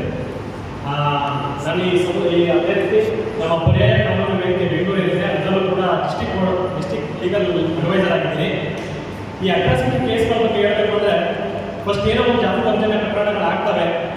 ಅದಾದ್ಮೇಲೆ ಹೋಗಿ ನೀವು ಕಂಪ್ಲೇಂಟ್ ಕೊಡ್ತೀರಾ, ಹೌದು ನನ್ನಿಂದ ಯಾರು ಒಂದು ಜಮೀನಿಗೆ ಬಂದಾಗ ಈ ಅಟ್ರಾಸಿಟಿ ಕೇಸ್ಗಳಂದ್ರೆ ನೀವು ಹೋಗ್ಬೇಕಾದ್ರೆ ನೀವು ಹೊಡಿಲೇಬೇಕು ಅಂತೇನಿಲ್ಲ. ನಿಮ್ಮ ಜಮೀನಿಗೆ ಹೋಗೋಕ್ಕೆ ಯಾವುದೋ ಒಬ್ಬ ಮೇಲ್ವರ್ಗದ ಜಾತಿಯವರನ್ನ ಅಡ್ಡಿಪಡಿಸಿದ್ರು, ಅದು ಕೂಡ ಅಟ್ರಾಸಿಟಿನೇ. ಯಾಕಂದ್ರೆ ಅದು ಇಂಟೆನ್ಷನ್ ನೋಡಿ, ನೀವೆಲ್ಲಿ ಭೂಮಿ ಪಡ್ಕೊಳ್ತೀರೋ, ನೀವೆಲ್ಲಿ ಜಮೀನಿಗೆ ಉಳುಮೆ ಮಾಡಿದ್ರೆ ನೀವು ಸಮಾನವಾಗಿ ಈ ಸಮಾಜದಲ್ಲಿ ಬದುಕ್ತಿರೋ ಅನ್ನೋ ಉದ್ದೇಶ ಇಟ್ಕೊಂಡು ನಿಮಗೆ ಜಮೀನಿಗೆ ಹೋಗಿ ಉಳುಮೆ ಮಾಡಕ್ಕೆ ಬಿಡೋದಿಲ್ಲ. ಆ ಟೈಮಲ್ಲಿ ನಾವು ಕಂಪ್ಲೇಂಟ್ ಕೊಡ್ತಾರೆ, ಕಂಪ್ಲೇಂಟ್ ಕೊಟ್ಟಾಗ FIR ಮಾಡ್ತಾರೆ. ಕನ್ಸರ್ಟ್ ಯಾವ ಪೊಲೀಸ್ ಸ್ಟೇಷನ್ ಇರುತ್ತೆ FIR ಮಾಡ್ತಾರೆ. FIR ಕಾಪಿ ನಿಮ್ಗೆ ಉಚಿತವಾಗಿ ಕೊಡಬೇಕು. ಉಚಿತವಾಗಿ ಕೊಟ್ಟಾದ್ಮೇಲೆ DYSP ರೇಂಜ್ ಇರುವಂಥ ಅಧಿಕಾರಿಗಳು ವಿತಿನ್ 60 days ಒಳಗೆ ಚಾರ್ಜ್ ಶೀಟ್ ಮಾಡಬೇಕು. ಚಾರ್ಜ್ ಶೀಟ್ ಮಾಡಿದ್ರೆ ಬಿ ರಿಪೋರ್ಟ್ ಅಂತ ಆಗ್ತಾರೆ. ಅಂದರೆ ಈ ಪ್ರಕರಣ ನಡೆದಿಲ್ಲ, ಇನ್ವೆಸ್ಟಿಗೇಷನ್ ಮಾಡ್ತಾರೆ, ಇದೇನೋ ನೀವು ಸಹಕರಿಸಬೇಕು ಇನ್ವೆಸ್ಟಿಗೇಷನ್ ಮಾಡೋ ಸಂದರ್ಭದಲ್ಲಿ. ಕೆಲವು ಕಾರಣಗಳಿಂದ ಬಿ ರಿಪೋರ್ಟ್ ಅಂತ ಆಗ್ತಾರೆ. ಈ ಬಿ ರಿಪೋರ್ಟ್ ಹಾಕಿದಾಗ ನೀವೇನು ಮಾಡಬೇಕು? ನಿಮಗೊಂದು ನೋಟಿಸ್ ಕೊಡ್ತಾರೆ, ಕೋರ್ಟಿಂದ ಸಮನ್ಸ್ ಕೊಡ್ತಾರೆ. ಇಂಥ ದಿನ ಒಂದು ಏನಿಗೆ ಡೇಟ್ ಇದೆ, ನೀವು ಈ ಪ್ರಕರಣಕ್ಕೆ ಸಂಬಂಧಪಟ್ಟಂತೆ ಒಂದು ಬಿ ರಿಪೋರ್ಟ್ ಹಾಕಿದ್ದಾರೆ, ಆ ಬಿ ರಿಪೋರ್ಟ್ ಮಾಡ್ತೀರಾ ತಗೊಂಡು ನಿಮಗೆ ಕನ್ಸರ್ನ್ ಯಾರು ಪೊಲೀಸ್ ಇರ್ತಾರೆ ಅಥವಾ ಕೋರ್ಟಿಂದ ಅಧಿಕಾರಿಗಳಿರ್ತಾರೆ ಅವ್ರು ಬಂದು ನಿಮಗೆ ಕಳಿಸ್ತಾರೆ. ನೀವು ಮುಂದೆ ಏನು ಮಾಡಬೇಕು ಅಂತ ಗೊತ್ತಾಗಲ್ಲ. ಒಂದ್ಸಲ ಇಸ್ಕೊಂಡಿರ ನೀವು ಮತ್ತೆ ಸುಮ್ಮನೆ 2000 ಕೋರ್ಟಲ್ಲಿ ಏನು ನಡೆಯುತ್ತೆ. ಅದಾದ್ಮೇಲೆ ಈ ಪ್ರಕರಣ ಏನು ನಡೆದಿಲ್ಲ, ಈ ಪ್ರಕರಣ ವಜಾ ಮಾಡಬೇಕು ಅಂತೇಳಿ ಕೇಸ್ ಕ್ಲೋಸ್ ಮಾಡಿಬಿಡ್ತಾರೆ. ಬಟ್ ಇಂಥ ಸಂದರ್ಭದಲ್ಲಿ ನೀವು ನಮ್ಮ ಸಂಸ್ಥೆ ಕಡೆಯಿಂದ ಬಂದರೆ ನಾವು ಆ ಬಿ ರಿಪೋರ್ಟ್ನ ತಗೊಂಡು ಕೋರ್ಟಲ್ಲಿ ನಿಜವಾಗ್ಲೂ ಕೂಡ ನಿಮ್ಮ ಮೇಲೆ ಜಾತಿ ದೌರ್ಜನ್ಯ ಆಗಿದೆ, ನಿಜವಾಗ್ಲೂ ಕೂಡ ನಿಮ್ಮ ಮೇಲೆ ಆ ದೌರ್ಜನ್ಯ ಆಗಿದೆ ಅಂತ ಸಂದರ್ಭದಲ್ಲಿ ನಾವು ಆ ಪ್ರಕರಣಗಳನ್ನ ನ್ಯಾಯಾಲಯದಲ್ಲಿ ನಿಮ್ಮ ಪರವಾಗಿ ನಿಂತ್ಕೊಂಡು ಆ ಪ್ರಕರಣಗಳನ್ನ ನಡೆಸ್ತೇವೆ. ಯಾಕಂದ್ರೆ ಫೀಸ್ ಇಸ್ಕೊಂಡು ಲಕ್ಷಾಂತರ ಫೀಸ್ ಕೇಳ್ತಾರೆ. ಸರ್ ಅಟ್ರಾಸಿಟಿ ಕಾಯ್ದೆ ಅಂತ ಏನು ಅಂತ ಹೇಳಲ್ಲ, ಬರಮ್ಮ ಆಫೀಸಿಗೆ ಬಗ್ಗೆ ಕುತ್ಕೊಳ್ಳಿ ಹೇಳ್ತೀನಿ ಇದ್ರ ಬಗ್ಗೆ ಮಾಹಿತಿ ಅಂತ. ಸೊ ದಯಮಾಡಿ ನಾವು ಉಚಿತವಾಗಿ ನಮ್ಮ ಸಂಸ್ಥೆ ಕಡೆಯಿಂದ ಮಾಹಿತಿನ ಕೊಡ್ತಾ ಇದ್ದಾರೆ, ದಯಮಾಡಿ ಪಡೀರಿ ಆಯ್ತಾ. ಇನ್ನೊಂದು ವಿಷಯ ನಾನು ಹೇಳ್ಬೇಕು ಅಂದ್ರೆ, ನಾವು ಸರ್ ಹೇಳಕ್ಕೆ ಯಾವ ಕಾರಣ ಸರ್ ಕೋಡೆಬೈಲು ಊರಿಗೆ ಹೋಗಿದ್ವಿ ಸರ್ ಹೇಳ್ದಂಗೆ, ರಾತ್ರಿ ಹೋಗಿದ್ವಿ 9 ಗಂಟೆಲಿ. ಆ ಊರು ನೋಡಿದ್ರೆ ನಿಜವಾಗ್ಲೂ ಇವತ್ತು ಕೂಡ ಈಗ ಏನಂದ್ರೆ ಪ್ರಸ್ತುತ ಸಮಾಜದಲ್ಲಿ ಯಾವ ಥರ ಇದೆ ಅಂದರೆ, ಮಂಗಳ ಗ್ರಹದಲ್ಲಿ ಹೋಗಿ ನಾವು ಮನೆ ಕಟ್ತೀವಿ ಅಥವಾ ಮಂಗಳ ಗ್ರಹ ಕಳಿಸ್ತಾ ಇದೀವಿ ಅಂತ ಈ ಪ್ರೆಸೆಂಟ್ ಸಿಚುವೇಶನ್ ಆ ಥರ ಇದೆ ಸಮಾಜದಲ್ಲಿ. ಬಟ್ ನಮ್ಮೂರಿನ ಪರಿಸ್ಥಿತಿ ಏನಾಗಿದೆ, ನಮಗೊಂದು ರಸ್ತೆ ಇಲ್ಲ, ಕುಡಿಯೋಕ್ಕೆ ನೀರಿನ ವ್ಯವಸ್ಥೆ ಇಲ್ಲ, ಬೀದಿ ದೀಪ ಇಲ್ಲ. ಆರ್ಟಿಕಲ್ 14 ಹೇಳ್ತಾರೆ ರೈಟ್ ಟು ಲೈಫ್, ಅಂದರೆ ಪ್ರತಿಯೊಬ್ಬರಿಗೂ ಕೂಡ ಒಂದು ಜೀವಿಸುವಂತ ಹಕ್ಕಿದೆ. ಜೀವಿಸೋದಂದ್ರೆ ಹೆಂಗ್ ಗೊತ್ತಾ, ಈಗ ನಾಯಿನ ಜೀವಿಸ್ತವೆ ಬೀದಿಲಿ, ಆ ಥರ ಅಲ್ಲ ಜೀವಿಸೋದಂದ್ರೆ. ಒಬ್ಬ ಘನತೆಯಿಂದ ಜೀವಿಸುವ ಹಕ್ಕನ್ನು ನೀವು ಪಡ್ಕೊಂಡಿದ್ದೀರಾ, ಸಂವಿಧಾನ ಕಾನ್ಸ್ಟಿಟ್ಯೂಷನ್ ಕೊಟ್ಟಿದೆ. ಅಂದ್ರೆ ನಿಮಗೆ ಸ್ವತಂತ್ರವಾಗಿ ಮಾತನಾಡುವ ಹಕ್ಕು ಕೊಟ್ಟಿದೆ, ನೀವು ಸ್ವತಂತ್ರವಾಗಿ ಬದುಕುವಂತ ಹಕ್ಕು ಕೊಟ್ಟಿದೆ, ನಿಮಗೆ ಮೀಸಲಾತಿ ಕೊಟ್ಟಿದ್ದಾರೆ ಕಾನ್ಸ್ಟಿಟ್ಯೂಷನ್ ಅಲ್ಲಿ. ಇದನ್ನೆಲ್ಲ ಬಳಸ್ಕೊಂಡು ನೀವು ಕೂಡ ಘನತೆಯಿಂದ ಬದುಕಬೇಕು. ಘನತೆಯಿಂದ ಬದುಕಬೇಕು ಅಂದ್ರೆ ನೀವು ಕಾನೂನಿನ ಬಗ್ಗೆ ಮಾಹಿತಿ ತಿಳ್ಕೊಬೇಕು, ನೀವು ಭೂಮಿಯನ್ನು ಪಡಿಬೇಕು. ಆಗ ಮಾತ್ರ ಏನ್ ಕಾನ್ಸ್ಟಿಟ್ಯೂಷನ್ ಅಲ್ಲಿ ನಮಗೆ ಕೊಟ್ಟಿದ್ದಾರೆ ಆ ಮೀಸಲಾತಿ ಅನ್ನೋದು, ಅವಾಗ ಮಾತ್ರ ಅದು ಸದುಪಯೋಗ ಆಗೋದು. ನೀವು ನಿಜವಾಗ್ಲೂ ಹೇಳ್ಬೇಕು, ಮೂಲಭೂತ ಸೌಕರ್ಯಗಳಿಲ್ಲ, ನೀರಿಲ್ಲ, ಬೆಳಕಿಲ್ಲ, ಮನೆ ಇಲ್ಲ, ನಿಮ್ಗೆ ಎಷ್ಟೋ ಜನಕ್ಕೆ ಇಲ್ಲಿ ಗುಡಿಸಲು ವಾಸ ಮಾಡ್ತಾ ಇದ್ದೀರಾ. ಇಂಥ ಇವು ನಿಜವಾಗ್ಲೂ ನಾವು ಹೇಳ್ತಾರಲ್ಲ, ಈಗ ಎಷ್ಟೆಷ್ಟೋ ಕೋಟಿ ಕೊಟ್ಟು ಯಾವ್ದಾವ್ದೋ ಇನ್ವೆಸ್ಟ್ಮೆಂಟ್ ಮಾಡಿ ಅಲ್ಲಿ ಅಂತ ವಿಗ್ರಹ ಮಾಡಿದ್ರು, ಅಂತ ರಸ್ತೆ ಮಾಡಿದ್ರು. ನಿಜವಾಗ್ಲೂ ಎಲ್ಲಿ ನಮ್ಮ ಈ ತರ ಸಿಚುವೇಶನ್ ಇದೆ, ನಮ್ಮ ಸರ್ಕಾರಗಳು ಇಂಥ ಒಂದು ಹಳ್ಳಿಗಳಿಗೆ, ಇಂಥ ಒಂದು ಗ್ರಾಮಗಳಿಗೆ ನಿಜವಾಗ್ಲೂ ಆ ದುಡ್ಡುಗಳನ್ನ ಇನ್ವೆಸ್ಟ್ಮೆಂಟ್ ಮಾಡಬೇಕು. ಏನಂದ್ರೆ ಅವಾಗ ಹೇಳಿದ್ರೆ ನಮ್ಮ ಹಳ್ಳಿಗಳೇನಿದ್ರೆ ಇವೇ ನಮ್ಮ ದೇಶದ ಅಭಿವೃದ್ಧಿಯ ಸಂಕೇತ ಅಂತೇಳಿ. ಅಂದ್ರೆ ಹಳ್ಳಿಗಳು ಡೆವಲಪ್ಮೆಂಟ್ ಆಗ್ಬೇಕು. ಹಳ್ಳಿಗಳು ಡೆವಲಪ್ಮೆಂಟ್ ಆಗ್ಬೇಕು ಅಂದ್ರೆ ಇಲ್ಲಿ ಅಭಿವೃದ್ಧಿ ಕಾರ್ಯಗಳು ಆಗ್ಬೇಕು. ಅದು ಕಾನ್ಸ್ಟಿಟ್ಯೂಷನ್ ಅಲ್ಲಿ ನಮ್ಮ ಡಾಕ್ಟರ್ ಬಿ ಆರ್ ಅಂಬೇಡ್ಕರ್ ಏನೋ ಕೊಟ್ಟಿಲ್ಲ, ನಿಮಗೆ ಅತ್ಯಂತ ಶ್ರೇಷ್ಠವಾದ ಒಂದು ಅಸ್ತ್ರ ಕೊಟ್ಟಿದ್ದಾರೆ. ಏನದು? ಮತದಾನದ ಹಕ್ಕು. ಎಂತ ದೊಡ್ಡ ಕೋಟ್ಯಾಧೀಶ್ವರ ಆದ್ರೂ ಕೂಡ ನಿಮ್ಮನೆ ಬಾಗಿಲಿಗೆ ಬರಲೇಬೇಕು. ಯಾವ ಟೈಮಲ್ಲಿ? ಎಲೆಕ್ಷನ್ ಟೈಮಲ್ಲಿ. ದಯಮಾಡಿ ನಿಮ್ಮಲ್ಲಿ ನಾನು ವಿನಂತಿಸ್ಕೊಳ್ಳೋದೇನಂದ್ರೆ, ಯಾವತ್ತು ನಿಮ್ಮ ಹತ್ರ ಬರ್ತಾರೋ ಇಲ್ವೋ ಗೊತ್ತಿಲ್ಲ, ರಾಜಕಾರಣಿಗಳು ಯಾವ ಟೈಮಲ್ಲಿ ಬರ್ತಾರೆ, ವೋಟಿಂಗ್ ಟೈಮಲ್ಲಿ ಬಂದೇ ಬರ್ತಾರೆ. ಅಂತ ಟೈಮಲ್ಲಿ ಕೇಳಬೇಕು, ಕಾನ್ಸ್ಟಿಟ್ಯೂಷನ್ ಹೌದಪ್ಪ ನೀವೊಂದು ಬರ್ತೀಯ ನಮ್ಮ ಮನೆ ಹತ್ರ ಓಟ್ ಕೊಡು ಅಂತ. ಏನ್ ನಮ್ಮ ಊರಿನ ಪರಿಸ್ಥಿತಿ? ಸ್ವತಂತ್ರ ಬಂದು ಇಷ್ಟು ವರ್ಷ ಆಯ್ತು. ಅಂಬೇಡ್ಕರ್ ಜಯಂತಿ 134ನೇ ಅಂಬೇಡ್ಕರ್ ಜಯಂತಿ ನಾಳೆ ಆಚರಿಸ್ತಾ ಇದೀವಿ. ಅಂಬೇಡ್ಕರ್ ಆಶಯಗಳು ಏನಿದ್ವು? ನೀವು ಅಂತ ಸಂದರ್ಭದಲ್ಲಿ ಕೇಳಬೇಕು. ಡಾಕ್ಟರ್ ಬಿ ಆರ್ ಅಂಬೇಡ್ಕರ್ ನಮಗೆ ಕೊಟ್ಟಿದಾರಲ್ಲ, ಹೌದು ಚುನಾವಣೆ ಟೈಮಲ್ಲಿ ಎಲೆಕ್ಷನ್ ಟೈಮಲ್ಲಿ ಮಾತ್ರ ಈಗ ಬರ್ತಾ ಇದೀರಲ್ಲ, ಎಲ್ಲಿ ನಮ್ಮೂರಿನ ಅಭಿವೃದ್ಧಿ ಯಾರಾದ್ರೂ ಕೇಳಿದಿರಾ? ಇಲ್ಲ, ಏನೋ ಬಂದ್ರು 500 ರೂಪಾಯಿ ಕೊಟ್ಟರು ಇಸ್ಕೊಂಡ್ವಿ, ಓಟ್ ಹಾಕೋದ್ವಿ.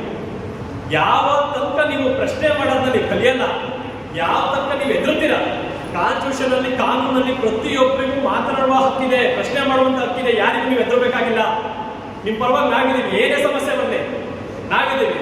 ನೀವು ಪ್ರಶ್ನೆ ಮಾಡಿ, ಪ್ರತಿಯೊಬ್ಬರು ಪ್ರಶ್ನೆ ಮಾಡೋದು ನೀವು ಎಲ್ಲಿ ತನಕ ಕಲಿಯಲ್ಲ, ನೀವು ಅಲ್ಲಿ ತನಕ ಹೀಗೆ ಇರ್ತೀರಾ. ಸುಮ್ಮನೆ ನಾವೇನೋ 4 ಭಾಷಣಗಳನ್ನ ಮಾಡ್ತೀವಿ, ಯಾವುದೋ ಒಂದು ಯಾಕೆ ಬಗ್ಗೆ ಹೇಳ್ತೀವಿ, ಮತ್ತೆ ಮನೇಲಿ ಹೋಗಿ ಡೈಲಿ ಇದ್ದೇನೆ. ನಿಮ್ಮ ಗ್ರಾಮ ಪಂಚಾಯತಿ ಸದಸ್ಯರಿಂದ ನೀವು ಕ್ವಶನ್ ಮಾಡಿ, ಯಾಕೆ ನಮ್ಮೂರು ಈ ಥರ ಆಗಿದೆ? ಸರ್ಕಾರದಿಂದ ಇಷ್ಟು ನಾವು ಟ್ಯಾಕ್ಸ್ ಕಟ್ತಾ ಇದೀವಲ್ಲ, ವರ್ಷ ಕಟ್ತಿರ್ತಾರೆ ಟ್ಯಾಕ್ಸು.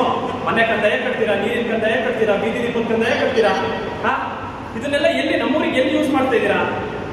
ದಯಮಾಡಿ ನಿಮ್ಮಲ್ಲಿ ವಿನಂತಿಸ್ಕೊಳ್ಳೋದಿದೆ, ಗ್ರಾಮ ಪಂಚಾಯತಿ ಮೆಂಬರ್ ಇಂದ ಕೇಳಿ, ಎಲ್ಲಿ ನಮ್ಮೂರಿಗೆ ಡೆವಲಪ್ಮೆಂಟ್ ಆಗ್ತಿಲ್ಲ, ಬರೋಂಥ ಹಣ ಎಲ್ಲಿ ಹೋಗ್ತದೆ? ನೀವು ಯಾವಾಗ ಪ್ರಶ್ನೆ ಮಾಡೋದು ಕಲಿಬೇಕು ಅಂದ್ರೆ ಈ ತರ ಕಾನೂನಿನ ಬಗ್ಗೆ ಮಾಹಿತಿ ಇರಬೇಕು, ಕಾನೂನಿನ ಬಗ್ಗೆ ಜ್ಞಾನ ಇರಬೇಕು. ನಿಮಗೆ ಆಸ್ತಿ ಇಲ್ಲ ಅಂದ್ರೂ ಪರವಾಗಿಲ್ಲ, ನಿಮ್ಮ ಮಕ್ಕಳುಗಳನ್ನ ನಿಮ್ಮ ಆಸ್ತಿಯಾಗಿ ಮಾಡಿ, ಮಕ್ಕಳಿಗೆ ಒಳ್ಳೆ ಎಜುಕೇಶನ್ ಕೊಡಿಸಿ.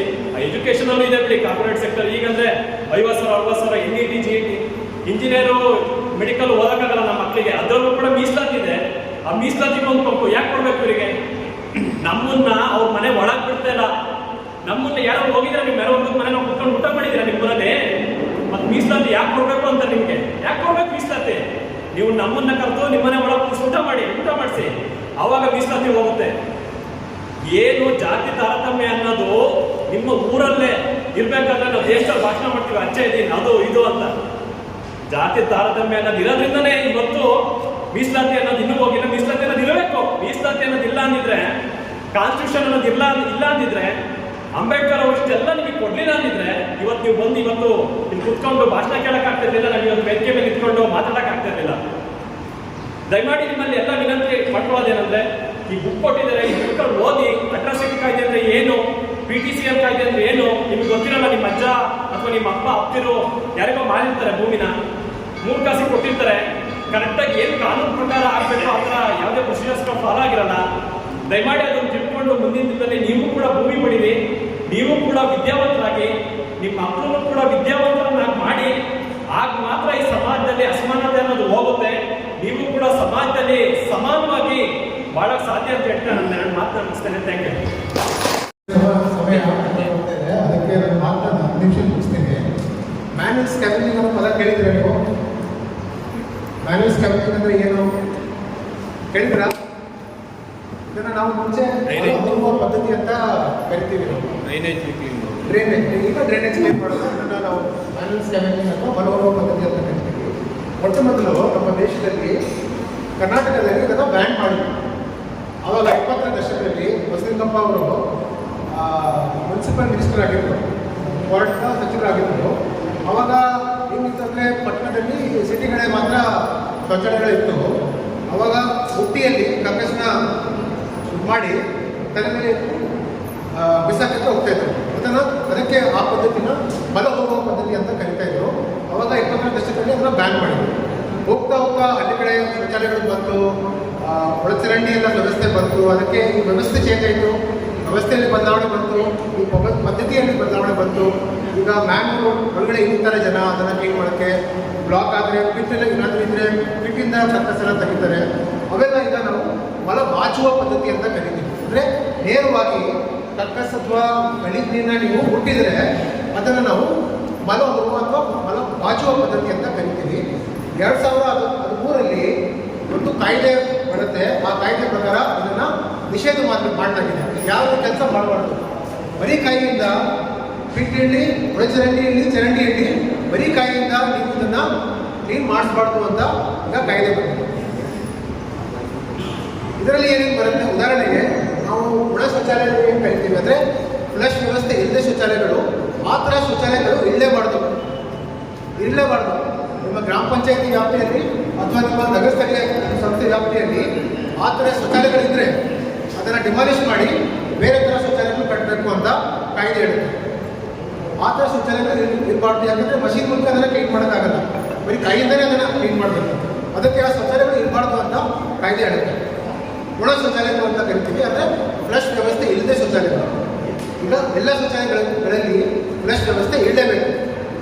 ನೆಕ್ಸ್ಟು ಫಿಟ್ ಶೌಚಾಲಯಗಳು ಏನಿದ್ದಾವೆ ಅಥವಾ ಚರಂಡಿಗೆ ಸಂಪರ್ಕ ಹೊಂದಿರುವ ಶೌಚಾಲಯಗಳು ಏನಿದ್ದಾವೆ ಅದನ್ನು ಕ್ಲೀನ್ ಮಾಡಬೇಕಾದ್ರೆ ಮಷೀನ್ ಮೂಲಕನೇ ಮಾಡಬೇಕು. ಮಷೀನ್ ಅಂದರೆ ಯಾವುದು? ಒಂದು ಸಕ್ಕಿಂಗ್ ಮಷೀನ್ ಬರುತ್ತೆ, ಬಿಟ್ಟಿಂದ ತೆಗಿಯೋಕ್ಕೆ ಒಂದು ಮಷೀನ್ ಬರುತ್ತೆ. ಅದೇ ಥರ ಚರಂಡಿ ಬ್ಲಾಕ್ ಆದರೆ ಅದನ್ನು ಪ್ರೆಷರಿಂದ ಒಬ್ಬರಿಂದ ನೀರಿಂದ ಕ್ಲೀನ್ ಮಾಡೋಕ್ಕೆ ಒಂದು ಮಷೀನ್ ಬರುತ್ತೆ. ಅದು ಒಂದೊಂದು ಮಷೀನು ಒಂದು ತಾಲೂಕು ಪಂಚಾಯಿತಿಯಲ್ಲಿ ಇರಬೇಕು. ಆ ಥರ ಏನಾದರೂ ಸಂದರ್ಭ ಬಂದರೆ ಬಿಟ್ಟೆಲ್ಲ ಕ್ಲೀನ್ ಮಾಡಬೇಕಾದ್ರೆ ಅಥವಾ ಚರಂಡಿಯೆಲ್ಲ ಕ್ಲೀನ್ ಮಾಡಬೇಕಾದ್ರೆ ಅದನ್ನು ಮಷೀನ್ ಮೂಲಕನೇ ಮಾಡಬೇಕು. ಗ್ರಾಮ ಪಂಚಾಯತಿಗೆ ಫೋನ್ ಮಾಡಿ ಅಥವಾ ತಾಲೂಕು ಪಂಚಾಯತಿಗೆ ಫೋನ್ ಮಾಡಿ ಅಥವಾ ನಗರ ಸ್ಥಳೀಯ ಸಂಸ್ಥೆಗೆ ಫೋನ್ ಮಾಡಿ ಮಷೀನ್ನ ಕಳಿಸಿ ಅದನ್ನು ಕ್ಲೀನ್ ಮಾಡಬೇಕು. ಯಾವುದೇ ಮನುಷ್ಯರಿಂದ ಕಾರ್ಮಿಕರಿಂದ ಅದನ್ನು ಕ್ಲೀನ್ ಮಾಡಿಸಬಾರ್ದು. ಮಾಡಿಸಿದ್ರೆ ಏನಾಗುತ್ತೆ? ಕೇಸ್ ಆಗುತ್ತೆ. ಅದು ಒಂದು ಅಪರಾಧ, FIR ರಿಜಿಸ್ಟರ್ ಆಗುತ್ತೆ. ಅದಕ್ಕೆ ಯಾರೂ ಕ್ಲೀನ್ ಮಾಡಿಸ್ಬಾರ್ದು. ಕ್ಲೀನ್ ಮಾಡಿದರೆ ಅಂದರೆ ಯಾರು ಕಾರ್ಮಿಕರು ಕೆಲಸ ಮಾಡ್ತಾರೆ ಅವ್ರ ಮೇಲೆ ಕೇಸ್ ಆಗಲ್ಲ, ಯಾರು ಕ್ಲೀನ್ ಮಾಡಿಸ್ತಾರೆ ಅವ್ರ ಮೇಲೆ ಕೇಸ್ ಆಗುತ್ತೆ, ಯಾರನ್ನು ಕಳಿಸ್ತಾರೆ ಅವ್ರ ಮೇಲೆ ಕೇಸ್ ಆಗುತ್ತೆ. ಅದಕ್ಕೆ ಈಗ ಕಾಯ್ದೆ ಏನಾಗುತ್ತೆ ಅಂದರೆ ಪದ್ಧತಿ ಇರಲೇಬಾರ್ದು. ಕೆಲವು ಶೌಚಾಲಯಗಳು ಇರಲೇಬಾರ್ದು. ಕೆಲವು ಶೌಚಾಲಯನ ಕ್ಲೀನ್ ಮಾಡಬೇಕಾದ್ರೆ ಮಷೀನ್ ಮೂಲಕ ಮಾತ್ರ ಕ್ಲೀನ್ ಮಾಡಬೇಕು ಅಂತ ಈ ಕಾಯ್ದೆ ಹೇಳುತ್ತೆ. ಈಗ ಈ ಕಾರ್ಯಕ್ರಮದಲ್ಲಿ ನಾವು ಕಾಯ್ದೆ ಬಗ್ಗೆ ಯಾಕೆ ಮಾತಾಡ್ತಾ ಇದ್ದೀವಿ? ಕೆಲವರಿಗೆ ಪ್ರಶ್ನೆ ಇರ್ಬೋದು. ನಾವು ಪಿಟಿಷನ್ ಕಾಯ್ದೆ ಬಗ್ಗೆ ಮಾತಾಡಿದ್ದೀವಿ. ಪಿಟಿಷನ್ ಕಾಯ್ದೆ ಏನಂತ ಅಂದರೆ ಪರಿಶಿಷ್ಟ ಜಾತಿ ಮತ್ತು ಪರಿಶಿಷ್ಟ ಪಂಗಡಗಳದ್ದು ಕೆಲವು ಭೂಮಿಗಳ ಪರಬಾರೆ ನಿಷೇಧ. ಮತ್ತು ನಾವು ದೊಡ್ಡಜನ ಕೆಲ ಕಾಯ್ದೆ ಬಗ್ಗೆ ಮಾತಾಡಿದ್ದೀವಿ. ಪರಿಶಿಷ್ಟ ಜಾತಿ ಮತ್ತು ಪರಿಶಿಷ್ಟ ಪಂಗಡ ವಿರುದ್ಧ ಏನು ದೊಡ್ಡಜನೆ ಆಗುತ್ತೆ ಅದನ್ನು ತಡೆಯೋಕ್ಕೆ ಒಂದು ಕಾಯ್ದೆ ಇದೆ. ಮ್ಯಾನ್ಯುವಲ್ ಸ್ಕ್ಯಾವೆಂಜಿಂಗ್ ಕಾಯ್ದೆ ಅಂದರೆ ಏನಾಗುತ್ತೆ ಅಂದರೆ ಮ್ಯಾನ್ಯುವಲ್ ಸ್ಕ್ಯಾವೆಂಜರ್ ಅವರ ನೇಮಕಾತಿ ಮತ್ತು ಪುನರ್ವಸತಿ ಕಾಯ್ದೆ. ಇಲ್ಲಿ ಪರಿಶಿಷ್ಟ ಜಾತಿ ಅಥವಾ ಪರಿಶಿಷ್ಟ ಪಂಗಡ ಹೆಸರು ಇಲ್ಲ. ಮತ್ತು ಈ ಕಾರ್ಯಕ್ರಮದಲ್ಲಿ ಅದರ ಬಗ್ಗೆ ಯಾಕೆ ಮಾತಾಡ್ತಾರೆ ಅಂದರೆ ನಮ್ಮ ದೇಶದಲ್ಲಿ ಮತ್ತು ನಮ್ಮ ರಾಜ್ಯದಲ್ಲಿ 95% ಜನ ಯಾರು ಕೆಲಸ ಮಾಡ್ತಾರೆ ಅವರೆಲ್ಲ ದಲಿತರು. ಅದರಲ್ಲಿ ಒಂದು 75% ಜನ ಮಾದಿಗ ಸಮುದಾಯವರು. ಅಂದರೆ ಈ ಪದ್ಧತಿಯಲ್ಲಿ ಕೆಲಸ ಮಾಡ್ತಿರುವ ಹೆಚ್ಚಿನ ಜನ ದಲಿತ ಸಮುದಾಯವರು. ಅದಕ್ಕೆ ಈ ಕಾಯ್ದೆ ಬಗ್ಗೆ ನಾವು ಈ ಕಾರ್ಯಕ್ರಮದಲ್ಲಿ ಮಾತಾಡ್ತೀವಿ. ಈ ಪದ್ಧತಿನ ಯಾಕೆ ನಿಷೇಧ ಮಾಡಿದ್ದಾರೆ ಅಂದರೆ ಇದನ್ನು ನಾವು ಏನು ಹೇಳ್ತೀವಿ ಅಂದರೆ ಒಂದು ಜಾತಿ ಆಧಾರಿತ ಪದ್ಧತಿ. ಯಾಕೆಂದರೆ ಬರೀ ದಲಿತರಿಗೆ ಕೆಲಸ ಮಾಡ್ತಾರೆ. ಇನ್ನೊಂದು ತುಂಬ ಅಮಾನವೀಯ ಪದ್ಧತಿ. ಅಂದರೆ ಒಂದು ಬಿಟ್ ಕೆಲಸ ಮಾಡಬೇಕಾದ್ರೆ ಅಥವಾ ಮ್ಯಾನ್ಯುವಲ್ ಸ್ಕ್ಯಾವೆಂಜಿಂಗ್ ಅಲ್ಲಿ ಏನು ನೋಡ್ತೀವಿ ಅಂದರೆ ಪೂರ್ತಿ ಬಿಟ್ ಒಳಗಡೆ ಹೋಗ್ಬೇಕು, ಹುಡುಗೋಗತ್ತೆ ಮನುಷ್ಯ ಕ್ಲೀನ್ ಮಾಡಬೇಕಾದ್ರೆ. ಬ್ಯಾಂಕ್ ಒಳಗಡೆ ಹೋಗ್ಬೇಕಾದ್ರೆ ಫುಲ್ಲು ಮೈ ಮೇಲೆ ಜನ ಬಂದುಬಿಡುತ್ತೆ. 3 ದಿವಸ ಸ್ನಾನ ಮಾಡಿದ್ರೆ ವಾಸನೆ ಹೋಗಲ್ಲ, ಆ ಥರ ಇರುತ್ತೆ. ಅದಕ್ಕೆ ಯಾವುದೇ ಕೆಲಸ ಮಾಡಬಾರ್ದು, ಯಾವುದೇ ಜಾತಿಯವರಾಗಲಿ ಈ ಕೆಲಸ ಮಾಡಬಾರ್ದು. ಆದರೆ ಹೆಚ್ಚಿನ ಜನರು ಯಾರೇನು ಕೆಲಸ ಮಾಡ್ತಾರೆ ಅವರು ದಲಿತರು. ಅದಕ್ಕೆ ಈ ಪದ್ಧತಿನ ಸಂಪೂರ್ಣ ನಾವು ನಿರ್ಮೂಲನೆ ಮಾಡಬೇಕು ಅಂತ ಉದ್ದೇಶ ಇಟ್ಕೊಂಡು ಈ ಕಾಯ್ದೆನ ನಾವು ಜಾರಿ ಮಾಡಿದ್ದೀವಿ. ಈಗ ಯಾರ್ಯಾರು ಕೆಲಸ ಮಾಡ್ತಾ ಇದ್ದಾರೆ, ಈಗ ಅವ್ರ ತಕ್ಷಣ ಈ ಕೆಲಸ ಬಿಡಬೇಕು. ಅವ್ರಿಗೆ ಏನು ಪರ್ಯಾಯ ವ್ಯವಸ್ಥೆ ಇದೆ? ಕೆಲಸ ಬಿಡಬೇಕು ಅಂದರೆ ಅವ್ರು ಏನು ಕೆಲಸ ಮಾಡಬೇಕು? ಅವ್ರ ಕುಟುಂಬ ಹೇಗೆ ಬದುಕಬೇಕು? ಅದಕ್ಕೆ ಎರಡನೇ ವಿಚಾರ ಏನಂದರೆ ಕಾಯ್ದೆ ಅಡಿಯಲ್ಲಿ ಪುನರ್ವಸತಿ, ಅವ್ರಿಗೆ ಪುನರ್ವಸತಿ ಕೊಡಬೇಕು ಅಂತ ಇದೆ. ಈಗ ನಾನು ಈ ಕೆಲಸ ಮಾಡ್ತಾಯಿದ್ದೀನಿ, ಇವತ್ತು ನನಗೆ ಗೊತ್ತಾಯ್ತು ಕೆಲಸ ಮಾಡಬೇಕು. ಈಗ ನಾನು ಏನು ಮಾಡಬೇಕು? ಫಸ್ಟ್ ನಾನು ಏನು ಮಾಡಬೇಕು ಅಂದರೆ ನನ್ನ ಗ್ರಾಮ ಪಂಚಾಯಿತಿಯಲ್ಲಿ ಅಥವಾ ನನ್ನ ನಗರ ಪಾಲಿಕೆ ಅಥವಾ ಪುರಸಭೆ ಪಟ್ಟಣ ಪಂಚಾಯಿತಿಗೆ ಒಂದು ಅರ್ಜಿ ಕೊಡಬೇಕು. ನಾನು ಈ ಕೆಲಸ ಮಾಡ್ತಾಯಿದ್ದೀನಿ, ನನ್ನ ಮ್ಯಾನ್ಯುವಲ್ ಸ್ಕ್ಯಾವೆಂಜರ್ ಆಗಿ ನೀವು ಬಿಡಿಸ್ಬೇಕು ಅಂತ. ಅವರು 15 ದಿವಸ ಒಳಗಡೆ ನನ್ನನ್ನು ರಿಜಿಸ್ಟರ್ ಮಾಡಬೇಕು. ಅಂದರೆ ಇವರು ನಮ್ಮ ಗ್ರಾಮ ಪಂಚಾಯಿತಿಯಲ್ಲಿ ಇವರು ಈ ಕೆಲಸ ಮಾಡ್ತಾಯಿದ್ದಾರೆ ಅಥವಾ ಮಾಡ್ತಾಯಿದ್ದೀವಿ. ನೀವು 2013 ಈ ಕಾಯ್ದೆ ಬರುತ್ತೆ. 2013ರಲ್ಲಿ ಯಾರ್ಯಾರು ಕೆಲಸ ಮಾಡ್ತಾಯಿದ್ರು ಅವರೆಲ್ಲರಿಗೆ ಅವಕಾಶ ಇದೆ ಇದರಲ್ಲಿ ರಿಜಿಸ್ಟ್ರೇಷನ್ ಮಾಡೋಕ್ಕೆ. ಸೊ ನಾನು 10 ವರ್ಷ ಹಿಂದೆ ಕೆಲಸ ಮಾಡ್ತಾಯಿದ್ದೆ, ನನ್ನನ್ನು ಪುನರ್ವಸತಿ ಕೊಡಿ ಅಂತ ನಾವು ಅರ್ಜಿ ಕೊಡಬೇಕು. ನನ್ನನ್ನು ರಿಜಿಸ್ಟರ್ ಮಾಡಿದ್ಮೇಲೆ ತಕ್ಷಣ ನನಗೆ 40,000 ದುಡ್ಡು ಕೊಡಬೇಕು. ಯಾಕಂದರೆ ನೆಕ್ಸ್ಟ್ ನಾನು ಈಗ ಈ ಕೆಲಸ ಬಿಡಬೇಕಾದ್ರೆ ಒಂದು ತಿಂಗಳು 2 ತಿಂಗಳು ನಂತರ ದುಡ್ಡು ಇಡಬೇಕು. ಅದಕ್ಕೆ ತಕ್ಷಣ ಅವರು 40,000 ದುಡ್ಡು ಕೊಡಬೇಕು.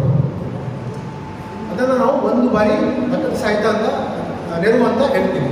ಒಂದು ಬಾರಿ ನಿಮಗೆ 40,000 ಕೊಡ್ತಾರೆ, ನನಗೆ 40,000 ಬರುತ್ತೆ. ಈಗ 1 ತಿಂಗಳು 2 ತಿಂಗಳು 40,000 ನಾನು ಬದುಕ್ಬೋದು. ನೆಕ್ಸ್ಟ್ ಅವ್ರು ಏನು ಮಾಡಬೇಕು ಅಂದರೆ ನಿಮಗೆ ಪರ್ಯಾಯ ಉದ್ಯೋಗ ಯಾವ್ದು ಬೇಕು ಅಂತ ನನ್ನ ಕೇಳಬೇಕು.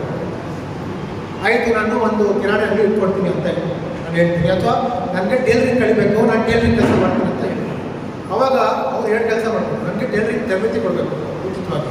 ಅದರ ಜೊತೆಗೆ ಒಂದು ಟೈಲರಿಂಗ್ ಯೂನಿಟ್ ಸೆಟಪ್ ಮಾಡೋಕ್ಕೆ ಎಷ್ಟು ಬಂಡವಾಳ ಬೇಕು ಅಷ್ಟು ಅವರು ನನಗೆ ಗ್ರಾಂಟಾಗಿ ಸಬ್ಸಿಡಿಯಾಗಿ ಅವ್ರು ಕೊಡಬೇಕು. 5 ಲಕ್ಷ ಇದ್ದರೆ 5 ಲಕ್ಷ, 3 ಲಕ್ಷ ಇದ್ದರೆ 3 ಲಕ್ಷ.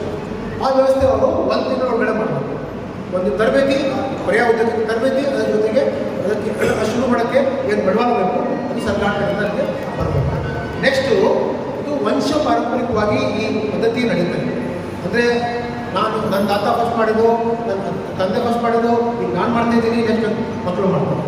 ಈ ಚೇಂಜ್ ಇದೆಯಲ್ಲ ಇದನ್ನು ಅಲ್ಲೇ ಕಟ್ ಮಾಡೋಕ್ಕೆ ನೆಕ್ಸ್ಟು ಅವ್ರ ಮಕ್ಕಳಿಗೆ ವಿದ್ಯಾಭ್ಯಾಸ ಮಾಡೋಕ್ಕೆ ಏನೇನು ಬೇಕು ಅದನ್ನು ಸರ್ಕಾರ ಕಡೆಯಿಂದ ಬರಬೇಕು. ಅದರ ಜೊತೆಗೆ ಪುನರ್ವಸತಿಯಾಗಿ ಒಂದು ಮನೆ ವ್ಯವಸ್ಥೆ ಮಾಡಬೇಕು ಅಂತ ಕಾಯ್ದೆ ಹೇಳಿದೆ. ಮೂರನೇದಾಗಿ ಈಗ ನಾವು ಹೋಗ್ತಾ ಇರುವಾಗ ಯಾರು ಚರಂಡಿ ಕ್ಲೀನ್ ಮಾಡ್ತಾ ಇದ್ದಾರೆ ಕೈಯಿಂದ ಅಥವಾ ಮ್ಯಾನ್ ಒಳಗಡೆ ಇರ್ತಿದ್ದಾರೆ, ಆವಾಗ ನಮ್ಮ ಜವಾಬ್ದಾರಿ ಏನು? ಸಾರ್ವಜನಿಕರಾಗಿ ನಮ್ಮ ಜವಾಬ್ದಾರಿ ಏನು? ನಾವು ಅದರ ಬಗ್ಗೆ ಕಂಪ್ಲೇಂಟ್ ಮಾಡಬೇಕು. ಏನು ಕಂಪ್ಲೇಂಟ್ ಮಾಡಬೇಕು? ಒಂದು FIR ಕೊಡಬೇಕು. ಈ ಥರ ಒಂದು ಫೋಟೋ ತೊಗೊಂಡು ಈ ಥರ ನಾನು ನೋಡಿದ್ದೀನಿ, ಯಾರು ಕೆಲಸ ಮಾಡಿಸ್ತಾ ಇದ್ದಾರೆ ಅವ್ರ ಮೇಲೆ ನಾವು ಒಂದು FIR ರಿಜಿಸ್ಟರ್ ಮಾಡಿಸ್ಬೇಕು. ಅದು ಒಂದಿದೆ. ಎರಡನೇದು ನಮ್ಮ ಗ್ರಾಮ ಪಂಚಾಯಿತಿಗೆ ಅಥವಾ ನಮ್ಮ ನಗರ ಸ್ಥಳೀಯ ಸಂಸ್ಥೆಗೆ, ಅಂದರೆ ನಗರ ಪಾಲಿಕೆ, ಪಟ್ಟಣ ಪಂಚಾಯಿತಿ, ಪುರಸಭೆ, ನಗರಸಭೆಗೆ ನಾವು ಕಂಪ್ಲೇಂಟ್ ಕೊಡಬೇಕು. ಮೂರನೇದಾಗಿ ಈಗ ನಿಮಗೆ ಒಂದು ಬುಕ್ ಕೊಟ್ಟಿದ್ದಾರೆ. ಅದರಲ್ಲಿ ನಮ್ಮಲ್ಲಿ ನಮ್ಮ ರಾಜ್ಯದಲ್ಲಿ ಕರ್ನಾಟಕ ರಾಜ್ಯ ಸಫಾಯಿ ಕರ್ಮಚಾರಿಗಳ ಆಯೋಗ ಬಂದಿದೆ. ಅವ್ರಿಗೆ ಫೋನ್ ಮುಖಾಂತರ, ವಾಟ್ಸಪ್ ಮುಖಾಂತರ, ಪತ್ರ ಮುಖಾಂತರ ನಾವು ಅವ್ರಿಗೆ ಕಂಪ್ಲೇಂಟ್ ಕೊಟ್ಟರೆ ಅವರು ಒಂದು ಪತ್ರ ಬರೆದು FIR ರಿಜಿಸ್ಟರ್ ಮಾಡಿಸ್ತಾರೆ. DC-ಗೆ ಪತ್ರ ಬರೆದು ನೀವು ಕ್ರಮ ತಗೋಬೇಕು ಅಂತ ಅವ್ರಿಗೆ ತಿಳಿಸ್ತಾರೆ. ಅವಾಗ FIR ರಿಜಿಸ್ಟರ್ ಆಗುತ್ತೆ. ಸೊ ಇಷ್ಟಿದೆ, ಮೂರು ಭಾಗ. ಒಂದು, ಈ ಪದ್ಧತಿ ಇರಬಾರ್ದು, ಕೆಲವು ಶೌಚಾಲಯಗಳನ್ನ ಬ್ಯಾನ್ ಮಾಡಲಾಗಿದೆ. ಆ ಥರ ಶೌಚಾಲಯಗಳಿದ್ದರೆ ಅದನ್ನು ಡಿಮಾಲಿಷ್ ಮಾಡಿ ಹೊಸ ಶೌಚಾಲಯಗಳು ಕಟ್ಟಬೇಕು. ಮೂರನೇದು, ಯಾವ ಶೌಚಾಲಯಗಳಿಗೆ ಪರ್ಮಿಷನ್ ಕೊಟ್ಟಿದ್ದಾರೆ ಅದನ್ನು ಕ್ಲೀನ್ ಮಾಡಿಸ್ಬೇಕಾದ್ರೆ ಮಷೀನ್ ಮೂಲಕ ಮಾಡಬೇಕು. ಮೂರನೇದು, ಇದರಲ್ಲಿ ಈ ಕೆಲಸ ಯಾರು ಮಾಡ್ತಾ ಇದ್ದಾರೆ ಅವ್ರಿಗೆ ಪುನರ್ವಸತಿ ಕೊಡಬೇಕು ಅಂತ ಕಾಯ್ದೆ ಹೇಳುತ್ತೆ. ನಾಲ್ಕನೇದು, ಸಾರ್ವಜನಿಕರಾಗಿ ನಾವು ಈ ಥರ ಪದ್ಧತಿನ ನೋಡಿದರೆ ನಮ್ಮ ಜವಾಬ್ದಾರಿ ಏನಂದರೆ ಇದರ ಬಗ್ಗೆ ನಾವು ಕಂಪ್ಲೇಂಟ್ ಮಾಡಬೇಕು. ಈ ಕಾಯ್ದೆ ಬಗ್ಗೆ ಏನಾದರೂ ಪ್ರಶ್ನೆ ಇದ್ದರೆ ಆ ಬುಕ್ ಈ ಕಡೆ ನನ್ನ ಫೋನ್ ನಂಬರ್ ಇದೆ, ನನಗೆ ಫೋನ್ ಮಾಡಿ ಹೇಳ್ಬೋದು. ಈ ಥರ ನೀವು ಘಟನೆ ಯಾವುದು ನೀವು ನೋಡಿದರೆ ನಮಗೆ ಫೋನ್ ಮಾಡಿ ಅಥವಾ ಆಯೋಗಕ್ಕೆ ಫೋನ್ ಮಾಡಿ ಅಥವಾ ಪೊಲೀಸ್ ಸ್ಟೇಷನ್ಗೆ ಹೋಗಿ ನೀವು ದೂರು ಕೊಡಬೇಕು. ಈ ಕಾಯ್ದೆ ಅಥವಾ ದೌರ್ಜನ್ಯದ ಕಾಯ್ದೆ ಅಥವಾ PTC ಕಾಯ್ದೆ ಬಗ್ಗೆ ಏನಾದರೂ ಪ್ರಶ್ನೆ ಇದ್ದರೆ ದಯವಿಟ್ಟು ನೀವು ಕೇಳಬೇಕು. ಅವಕಾಶ.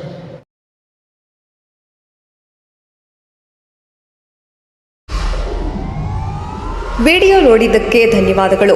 ಮುಂದಿನ ವಿಡಿಯೋದಲ್ಲಿ ಸಿಗೋಣ. ಕ್ಷಣ ಕ್ಷಣದ ಸುದ್ದಿಗಾಗಿ ವೀಕ್ಷಿಸಿ ನ್ಯೂಸ್ ಕರ್ನಾಟಕ, ಸದಾ ನಿಮ್ಮ ಜೊತೆ.